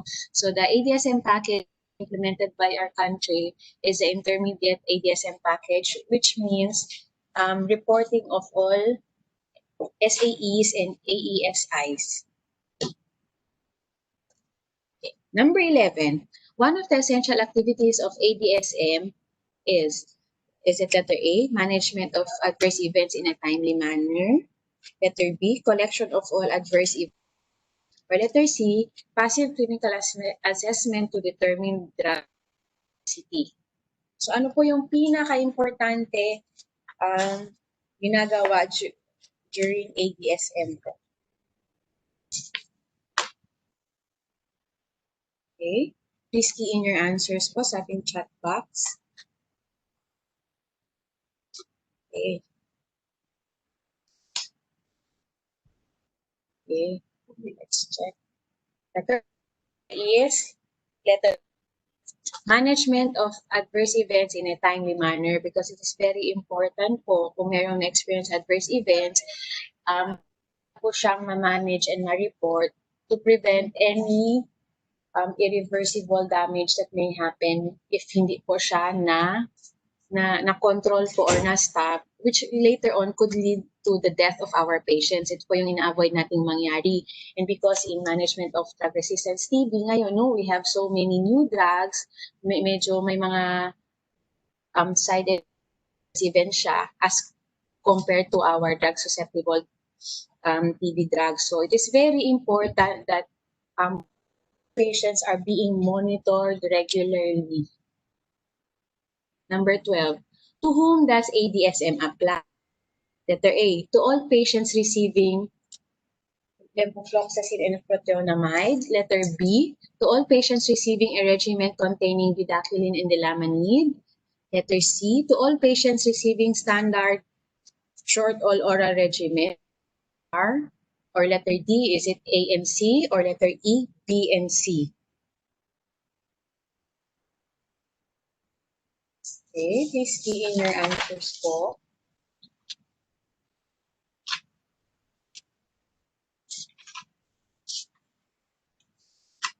Okay, may answer letter A. We have another answers po from the group.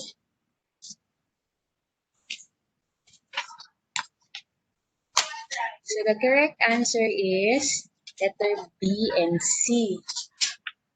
Okay. The correct answer po is letter B and C. Kasi in active drug safety monitoring and management, no, the active and systematic, it is the active and systematic clinical and laboratory assessment of DRTB patients while on DRTB treatment, focusing on those receiving new TB drugs or those under the novel MDR-TB regimens and those under XDR-TB. No? So as a review, ano-ano ba itong mga new DRTB drugs? Ito yung delamanid and bedaquiline. So letter B, pasok po siya. And then letter C also is correct. ADSM apply to all patients receiving standard short all-oral regimen because it is a new MDR regimen. So, merong close monitoring, and then for any adverse events na nangyari, it should be reported immediately. Number 13, the following are considered SAEs except A, B, requiring hospitalization, or letter C, liver enzyme 3 times above upper limit. Okay. SAEs are serious adverse events.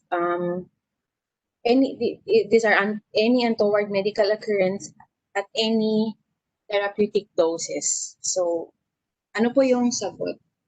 So, si Ma'am Telma answer letter C. The correct answer is letter C.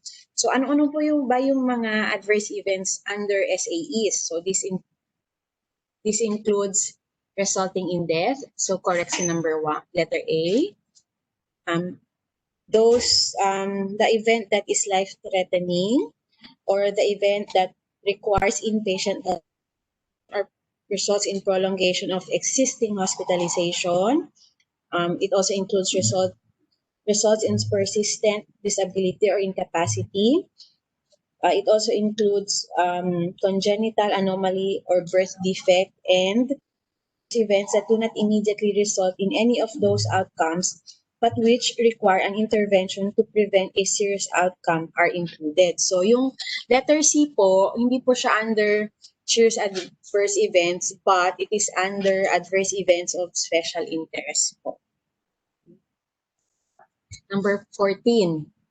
Where do we report adverse events and adverse events of special interest? Do we fax it? Do we fax the report to FDA? Or is the report being emailed to ntp.pharmacovigilance@gmail.com, or is it submitted to pharmacovigilance@fda.gov.ph, or letter D, both B and C? Okay. Answers, please. Okay, sige. Unanimous answer is letter D. Correct. So, reports, ADSM report should be submitted via email po. Medyo outdated na po at yung fax, no? So, hindi naman siya masyadong ginagamit. So, it is advised that all ADSM reports are ppharmacovigilance@gmail.com and pharmacovigilance@fda.gov.ph. Ito po. Ito po yung kailangan nating remember na process po. So, you can screenshot this slide po. But anyway, ito po is included po modules, no, which will be emailed to you. The complete module will be emailed to you at the end of our training. Let's proceed. Number 15. One of the following is a reportable adverse event according to the national policy. So, yun daw po dito ang reportable adverse event. Letter A, mild nausea and vomiting. Letter B, mild nausea relieved by taking medication with light meal. Letter C, AST or an ALT elevated more than 3 times the upper limit with clinical manifestations. Or letter D, mild joint pain relieved by taking of paracetamol. Pain and swelling may be due to injection abscess in which may need IND, then it can become. So ano po yung sagot dyan? Alin po dito ang reportable adverse event? Ma'am Dayan answer letter C. Ma'am Telma answer letter C also. Okay. The correct answer is letter C. Kasi all the letter A, B, and D are non-reportable. It's not a reportable adverse events, no? Kasi mild nausea and vomiting, it is a common side effect po of some of our DRTB drugs. And then this can be relieved by taking of medication or light meal. So, and then itong mild joint pain relieved by taking paracetamol, no? Some of our DRTB drugs may cause mild joint pain. So, side effect po yun. And this can be relieved lang po. So, among the 4 choices, yung elevated AST and ALT po ang reportable event kasi it is in an indication of liver problem po. Okay. So, we would like to rule out if this event is caused by the medications being given for the RTB treatment or not. Okay. Number 16. In filling out the FDA SAR, ano po yung kailangan? The contact letter A, the contact number and address of the patient should be written. B, the contact number and address of the reporter should be written. Or letter C, the contact names and addresses of both the reporter should not be written. Reporter and patient should not be written. So, filling up the form, okay, to be indicated. So, okay, majority answered, letter B. So, let's check. Correct. The correct answer is letter B. The contact number of and address of the reporter should be written so that FDA and the central office should know, kailangan nilang malaman sino yung i-contact back nila upon receipt of the report. So they can proper instruction po for the management of the patient. Okay, number 17. Which statement is true regarding the time and schedule of reporting of serious adverse events? Is it letter A? It should be reported within 3 days, except for death, which should be reported within 48 hours.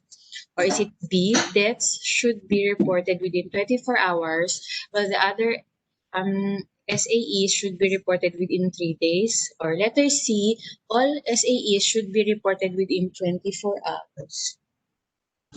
Okay. 1, 2, 3.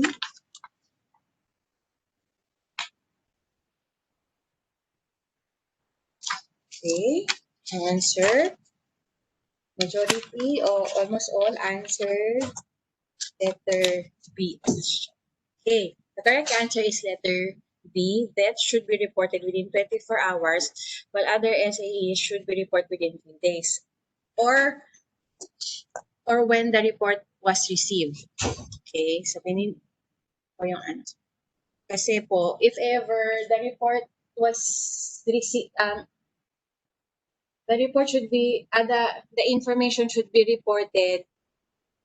Example, pag may death, it should be reported within 24 hours, no? And then other SAEs, so they have 2 weeks to report it. Or if ever, lumampas siya doon sa timeline na indicated, no, for reporting, be reported immediately upon receipt of the information of the adverse events. Okay? So, ang schedule po natin when of reporting for serious adverse events, it should be reported within 2 days from notification of serious adverse events, or if my death, it should be reported within 24 hours. While that of adverse events of special interest should be reported within 2 weeks. Okay. Number 18, ADSM refers to letter A, safety index of drugs used for MDR-TB patients. Letter B, effectiveness of drugs used for patients. Or letter C, active and systematic clinical and laboratory assessment on MDR patients while on treatment of new drugs, novel regimens, and XDR-TB regimens to detect, manage, and report suspected or confirmed drug toxicities. So, what is the definition of ADSM? Okay. Okay, answer si Ma'am Dayan and Ma'am Thelma. Answer letter C. Just check. The correct answer is letter C. Napapansin niyo po, no? Parang paulit-ulit po yung mga questions, just yung thought of the questions, just phrased in different manner po. This is for us to be able to familiar with the new informations being given in this new module. Okay, number 19. An example of novel MDR-TB regimen is, so alin po dito yung alin sa letter A, B, and C, ang bagong regimen po for MDR. Okay. Familiar po ba natin itong mga abbreviations? For those itong mga abbreviations sa mga new medicines na to, very well-versed na po dito ang ating MDR treatment centers and satellite treatment centers. No? But for our district health centers who are not implementing nagmamanage po ng MDR-TB patients, medyo new po ito sa atin. No? So, sige, alin dito ang example ng novel MDR-TB regimen? Letter A, levofloxacin, bedaquiline, clofazimine, protonamide, ethambutol, pyrazinamide, with high-dose isoniazid. Or letter B, moxifloxacin, clofazimine, protonamide,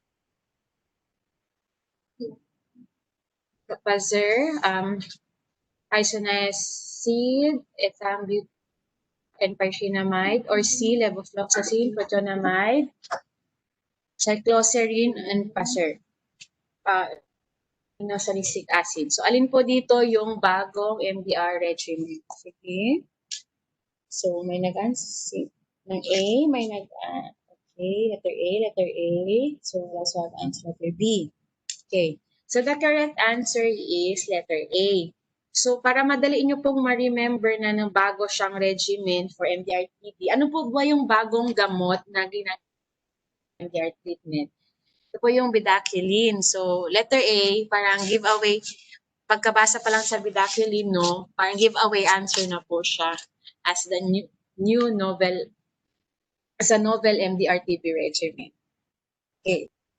Diana, yung ano daw, yung clue niya na A ang answer niya is yung bedaquiline. Very good. Number 20. This event is, letter A, a harmful health experience that occurs before treatment which may or may not be associated with the medicine.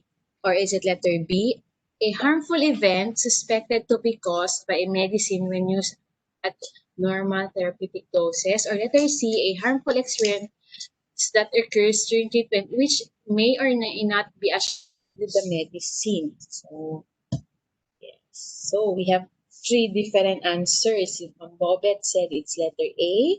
Si Ma'am Diana said, nag-change ulit si Ma'am Bobet, letter C na daw. Si Ma'am Diana said it's letter C. Si Ma'am Mary Jane C. Si Ma'am Joselia and Ma'am Thelma, letter C. While si Sir Arnold said it's letter D. So, alin po ang definition na the correct answer is letter C, a harmful experience that occurs during treatment which may or may not be associated with the medicine po. Kasi po, bakit wrong ang letter A? Ano pong word ang nagpa-wrong sa statement na to? Okay? Itong before. Kasi, correct, si Ma'am Cheryl and Ma'am Thelma. Before, kasi ang term dito ginamit before, na wala pa nga nag-start ang treatment, meron na siyang adverse event. So, hindi po siya correct.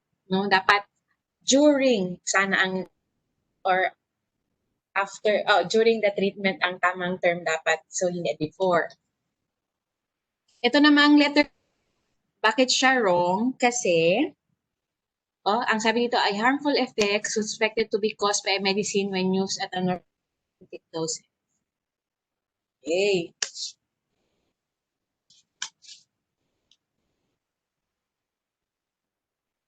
At normal therapeutic care, ang atin ni Ma'am Cheryl at suspected or at normal. So, let's review sa definition of terms natin, no? So, basta yung answer is letter C, which may or may not be associated with the medicine.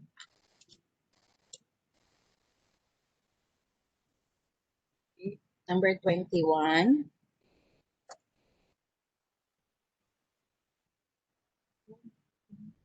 Positive death challenge means kung kanina yung if you remember the question kanina, positive death challenge, no? Ngayon naman ang question is what does positive death challenge mean? The challenge naman ngayon. So is it letter A, adverse event resolves following withdrawal of the medicine, or is it letter B, adverse event resolves following the reintroduction of medicine? See, adverse events resolves even without any intervention. Okay? So, ano po yung answer? Positive death challenge.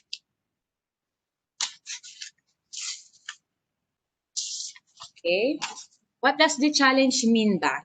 The challenge means it is the withdrawal of medicine from a patient following an adverse event. So, if you withdraw the medicine from a patient experiencing adverse events, there are two things na pwede mangyari. Pwedeng ma-resolve, pwede ding mag-continue pa rin ang adverse events. So, which of that is a positive challenge? Okay? Okay. Halos lahat nag-answer letter A. Let's check. Okay, the correct answer is adverse event resolves following withdrawal of medicine. Sabihin, nung ni-stop nyo yung medication, nag-stop na rin ang occurrence of adverse events. Okay? Clear po ba tayo negative re-challenge and the challenge, or do you want a further clarification on this matter? Klaro naman po siya, no? Pag nag-stop tayo ng medicine, kung nag-stop ang occurrence of adverse events, ibig sabihin it's a positive the challenge kasi na-identify natin kung ano yung nagko-cause ng adverse events. But if na-achieve natin yung aim natin na ipa-stop ang adverse, but if continue pa rin, nag-persist pa rin ang adverse events with kahit na nag-withdraw na tayo negative the challenge po yun ang tawag. Okay, si Ma'am Cheryl wants to clarify, no? So, in doing a challenge, so we would like, pag nagkaroon ng adverse events, we would like to determine po ano po yung cause ng adverse events. So, normally, ang ginagawa po is nagsastart may pagbigay ng medicines. Okay. When the medicines are being stopped, there are two things na pwedeng mangyari. Either mag-stop din ang pag-occur ng adverse events or mag-continue pa rin. Kung if ever nag-stop na ang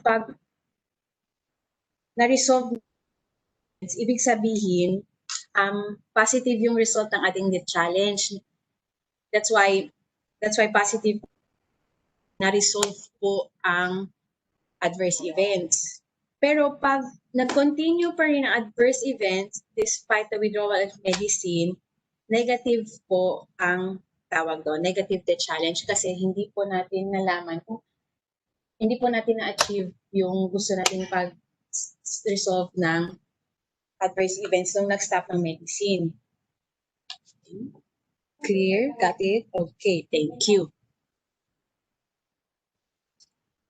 Number 22, collection and reporting of standardized data for serious adverse events and adverse events of special interest is one of the essential activities for. Okay, si Ma'am Selma answered letter B. Sige, let us check. Correct. The correct answer is letter B, adverse activity management. Number 23, when should adverse events of special reported to FDA and or the NTT? So, kanina similar question was already asked, no? Stated differently lang po. So, ang ano daw po yung of reporting ng adverse events of special interest? Okay. Okay. Majority of those participating sa chat ay answer letter B. So let us check. Correct. The correct answer in 2 weeks for adverse events of special interest. Yung serious adverse events naman should be reported within 2 days or within 24 hours kung it resulted. Are we clear? So magkaiba po yung schedule ng adverse events of special interest and severe adverse. But if ever na-receive nyo yung information more than 2 weeks na or for adverse events of special interest and more than 2 days na for serious adverse events, kailangan nyo pa rin siya i-report, but this time immediately na po. Okay, number 24. We're down to our last 7 questions for exercise number 14. One of the following examples is an serious adverse event. Okay, letter A. AST and ALT is less than 3 times of upper normal limit. Okay, or letter B. Patient was brought to ER due to severe dyspnea. May severe difficulty of breathing ang patient. Or letter C, mild peripheral neuropathy, even moderate ototoxicity can remain as permanent disability with abnormal hearing capacity. Okay, so ano po yung answer? parang na-include na ang parang obvious na ang answer no, na-include ang rationalization ng okay. Okay, so correct answer is letter B.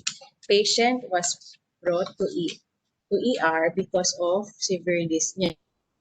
One of the adverse events na under serious adverse events, yung require hospitalization. Okay. So, yun po.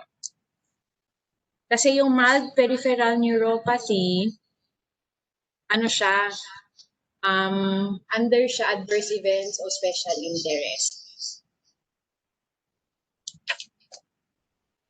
Number 25. Essential activities. Wait lang po kay may feedback dito sa amin. Okay. Number 25. Essential activities in ADSM involves. Itong question was asked already earlier. Let's see if we can remember, no? Okay. Ano ba yung ginagawa during ADSM? Is it only clinical assessment, or letter B, clinical laboratory assessment without managing adverse events, or letter C, clinical laboratory assessment to detect adverse events, managing and reporting adverse events?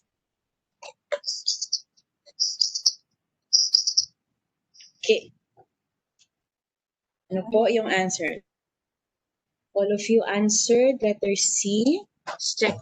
The correct answer is letter C, because ADSM, we do clinical laboratory assessment because you would like to detect ano yung adverse events, ano yung nagko-cause ng adverse events, be able to manage it, and then report it to the appropriate department or offices. Okay, number 26. The evaluation of the likelihood that a medicine was observed to have a possible causal relationship with the adverse drug event is called what? Is it letter A, causality assessment, or letter B, assessment, or letter C, ADR, or adverse drug reaction safety assessment and management? Okay, ang answer po ninyo is letter A, causality assessment. Yes, correct. So, give out yung term yung word sa question is yung causal relationship. So, we would like to do a causality assessment. Okay, number 27. All adverse events should be documented on what form? Saan po natin nire-record ang adverse events experienced by the patient? Is it report form, or is it FTA form, or letter C sa PVIMS po? Okay. The correct answer is letter A. So, any adverse events or all adverse events being the patient should be documented, no? Kailangan lahat po nangyayari sa patient is being recorded in the patient progress report form. Kasi yun po yung magiging basis natin, basis or information pag maggagawa at magpa-file na po ng report at isasubmit sa FDA and sa DOH po. So, kumbaga, itong form, ito po ay equivalent to patient's chart sa hospital setting naman po. So, for those of you who's not familiar how a patient progress report form, ano yung itsura po ito, we could ask our PMDT partner to share to us later on ano po yung itsura ng progress report form. Kasi wala itong form na to sa ating health centers. Pero in DSTB, meron naman po tayong another version nito, no, yung individual treatment record of the patient. Number 28. Patient GBL, excessive weakness of the lower extremities. Patient is under SSOR. Is this a reportable event? Yes, no, or maybe?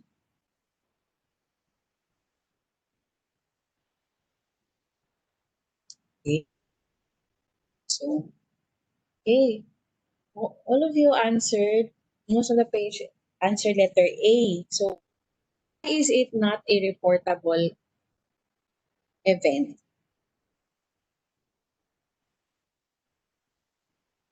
Bakit po siya hindi reportable event? For those who answered letter A, no.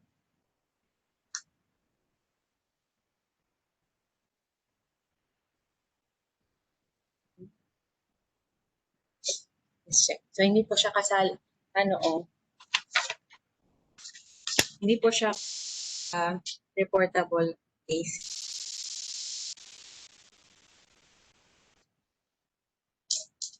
Okay, number 29. Ototoxicity at any level of hearing loss without permanent hearing loss is considered. Is it serious adverse events, or is it adverse events of special interest, or both? Okay. Saan ba under ang ototoxicity? Okay. D. Lahat nakikita kong answer sa group chat is letter B. So let us check. The correct answer is adverse events of special interest. Number 30, not the least, for exercise number 14. Excuse me. In filling out the A form, ano po yung pinifill out natin? Letter A, the name, address, and contact number of the reporter should be written. Or letter B, the initial of the patient, contact number, and address of the patient should be written. Or letter C, names, addresses, contact numbers of both reporter and patient should be written. A similar question was already asked in the previous question, in the previous numbers. Okay, at kayo nag-answer ng letter A. Correct. The correct answer is letter A. So the name, address, and contact number of the reporter should be written in the form. Saan po siya part of the form na mahahanap po? Saan po siya? Doon sa FDA form, kasi there are 5 form eh. Saan po to banda? Yung name and contact details of the reporter. If you could still remember the FDA form doon sa lectures. Nandoon po ito, doon po sa dulo na po ito siya. Sa last page, sa pinaka-huling part na po ito siya ng form. Yung sa fifth na portion. Okay? Okay, congratulations for completing exercise 14.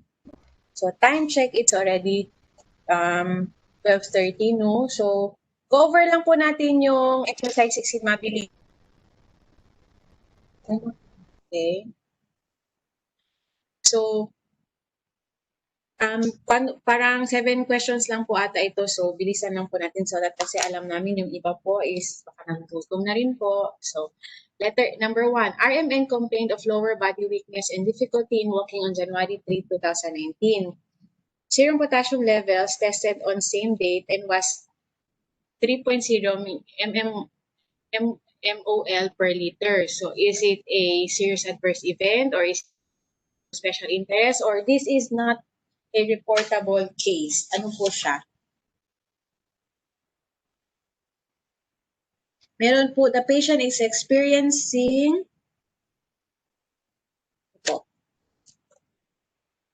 Okay, the correct answer is adverse events of special interest.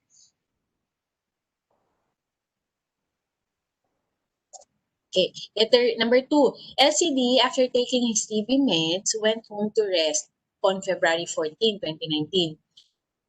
Back to his residence, he experienced dizziness and fell down the jeep while in transit. LCD suffered a fracture in his left humerus and was hospitalized for 5 days. Is it a serious adverse event, or is it of special interest, or this is not a reportable event? Okay, Ma'am Bobet answered, it's a serious adverse event. Okay, sige, let us check. The correct answer is SAE. It's serious adverse events. Bakit po? Bakit kaya siya a serious adverse event? Kasi one of the adverse event under the serious adverse event is requires inpatient hospitalization. So So, itong case na to, na-hospitalize ang patient, no, dahil meron siyang fracture na left humerus that was caused by ng dizziness, kaya siya nahulog sa jeep. So, correct si Ma'am Bobet kasi na-hospitalize ang patient dahil naka-experience siya after nag-take siya ng meds, no, that caused the patient to be hospitalized. Number 3, on March 3, 2019, JBL reported to her facility that she was experiencing abdominal cramping and bouts of diarrhea upon going home. She verbalized that she goes to the bathroom at least 5 times in a day with liquid stool. Adverse event ba to? Adverse event, a serious adverse event ba ito? Or is it adverse events of special interest? Or C, hindi siya reportable case? Okay, si Ma'am Bobet, si Ma'am Diana, and si Ma'am Selma, and si Doc Myra said it's C, not reportable. Bakit po siya hindi report? Nagkaka-diarrhea po ang patient, sumasakit-sakit ang tiyan niya 5 times na with liquid stool. Bakit kaya hindi siya reportable?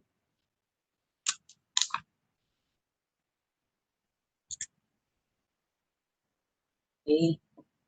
See, let's check. The answer is not reportable. Yes, kasi ang na-experience is manageable lang po siya. No, you just have to monitor din the patient, and it is also the is experiencing is not siya part doon sa serious adverse event nor as adverse event of special interest enumerated doon sa ating lecture. So, just keep a close watch sa patient and then manage accordingly po. So, baka meron, you just have to assess, baka may nakain lang ang pasyente or yun, basta what the patient is experiencing is manageable at the level of the facility. So, hindi na siya kailangan i-report. Okay, number 4. Which of the following is a reportable adverse event by the Philippine National? Ay, naas na po ito siya kanina. I believe it's the first question doon sa exercise number 14.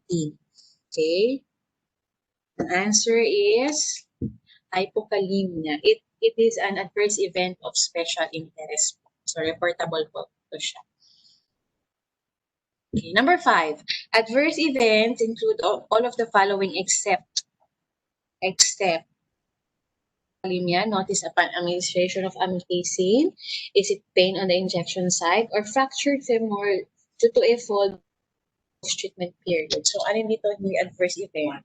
Naas na rin po kanina, no? Ang answer is letter C. Kasi, yung nahulog siya at nagka-fracture siya, nangyari po siya after na ng treatment. So, wala na pong kasalanan ang TB drugs kung bakit po siya nahulog kasi treatment ng patient. Okay, number 5. All are true of adverse drug reaction except letter A. Effects noted are always due to a specific drug. Or letter B. Effects noted may or may not be related to a specific drug. Or letter C. Effects are graded according to severity. Alin po dito? False statement. Okay. Mostly answer letter A. So let's check. The correct answer is letter B. Effects noted may not be related to a specific drug. Okay. On treatment, we should always consider kung yung any adverse event experience na ang patient, it is drug related. So, yun po yung kailangan natin munang i-consider. So, kasi yung statement kasi na number letter B, ang sabi niya, may not be related. So, wrong po yun. Okay. Number 7. An MDR patient complaints of abdominal pain and jaundice. The AST and ALT results were elevated more than 5 times the upper limit. No? So, should FDA NPT. So, without doubt, the answer is letter A. So, diba, meron na siyang naaapektuhan na po ang kanyang. So, kailangan na siyang i-report. No? Kasi, kung ang letter C kasi is wrong, kasi kung iantay pa ang next schedule ng monitoring before we decide kung i-report pa siya o hindi, baka meron na pong irreversible damage na nangyari sa liver ng patient, no? So, dapat nire-report na siya agad kasi under po siya sa adverse events of special interest. This should be reported within 2 weeks upon receipt of the information. The earlier reported, the better po. Okay, number 8. Which is true in managing adverse events? Letter A. All adverse events clinically. I believe na-ask natin to kanina, no? The correct answer is letter A. All adverse events should be managed clinically, but only serious adverse events and adverse events of special interest should be reported. So, kailangan maalam natin kung ano-ano yung mga under serious adverse events and adverse events of special interest so that we would know kung anong i-report. And then, at our level, sa facility, we should, while doing the report, manage the patient clinically po. Number 9. Which of the following is a reportable adverse events of special interest? Is it acute asthmatic attack, which means letter B, hypokalemia, or letter C, hypothyroidism? Okay. The correct answer is letter A. Adverse events of special interest. Okay. Okay, congratulations for completing exercise 16. So natapos na po ninyo ang exercises 1 to 16. So congratulations for making it this far. Most, if not all, I hope majority of you were able to answer the 16 exercises completely po. So before we end, just a few reminders po. Next week will be our last week of our training. So hapit na Jude, at kabisihan, no? Okay, just a few reminders. So, since the lecture next week will be on recording and reporting, no, doon sa ating original schedule, and then magkakaroon din po na lecture din po yung kay Dr. May na about, so magawa po yung lectures next week, but if you already received the power mo yung yung module last week, so nag-over nyo na po yung managing adverse events. So kung gusto nyo pong pakinggan ang video lecture, it will be emailed po next week po. So basically the lectures po next week magiging 2 po. So, but since short na lang po yung lectures for next week, medyo masu-shorten po lang ng next week ang mako-cover. So, we will send the link of the video lecture on Monday, but we will try to send it over the weekend para those who would want to study earlier, kung may free time, can do so. And then by okay. Monday and Tuesday, October 5 to 6. Sorry, hindi lang po na-edit yung day. So, ito Monday to Tuesday would be your study days. Tapos, on Wednesday,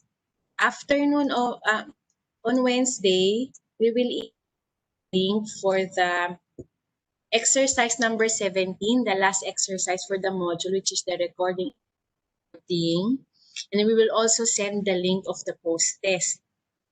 And then for deadline din of submission, pero yung deadline of submission for exercise 17 and the post-test will be on Thursday, October 8 at 10 a.m. But the submission of exercise 13 and 15 for the lecture of managing severe adverse events will be on October 7, 5 p.m. Okay? And then sa morning po ng Thursday, we will be discussing the exercise 17 and the rationalization of exercises 13, 15, and 17. And then we would go on break, lunchtime, and then by afternoon po, rationalization of post-test, activity evaluation, and closing na po of our MP training. So, ilang tulog na lang po at we will be ending our training na rin po. So, do you have any questions po before we end today's session?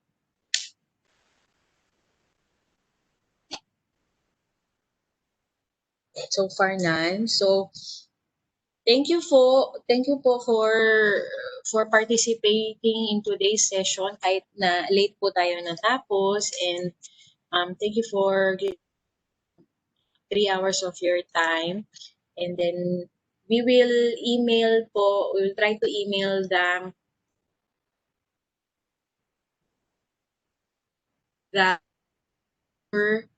as early as Saturday. And then we will also email the post-test and exercise 17 link earlier po para for those who have enough time na po, may enough free time, pwede gawin habang maaga po. So while waiting po, open pa po yung link size 13 and 15. So for those requesting na i-reopen po yung link ng exercise 10, 12, 14, and 16, we'd like to inform you po, sorry na hindi na po namin siya pwedeng i-open because yung deadline po is 10 a.m. of this morning. So, yun po. Kung wala na po kayong questions, thank you po. And for those na hindi nakatapos ng session for today, don't worry po, we will email to you the link kung saan nyo po ma-access yung recorded session for today. Thank you and have a great weekend ahead.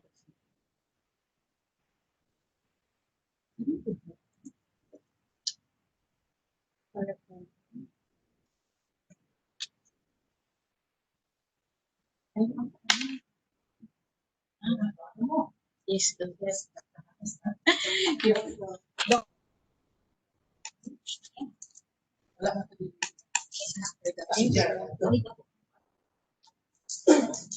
yes. Kung mag-out ka na, pwede ka Out ng time pa.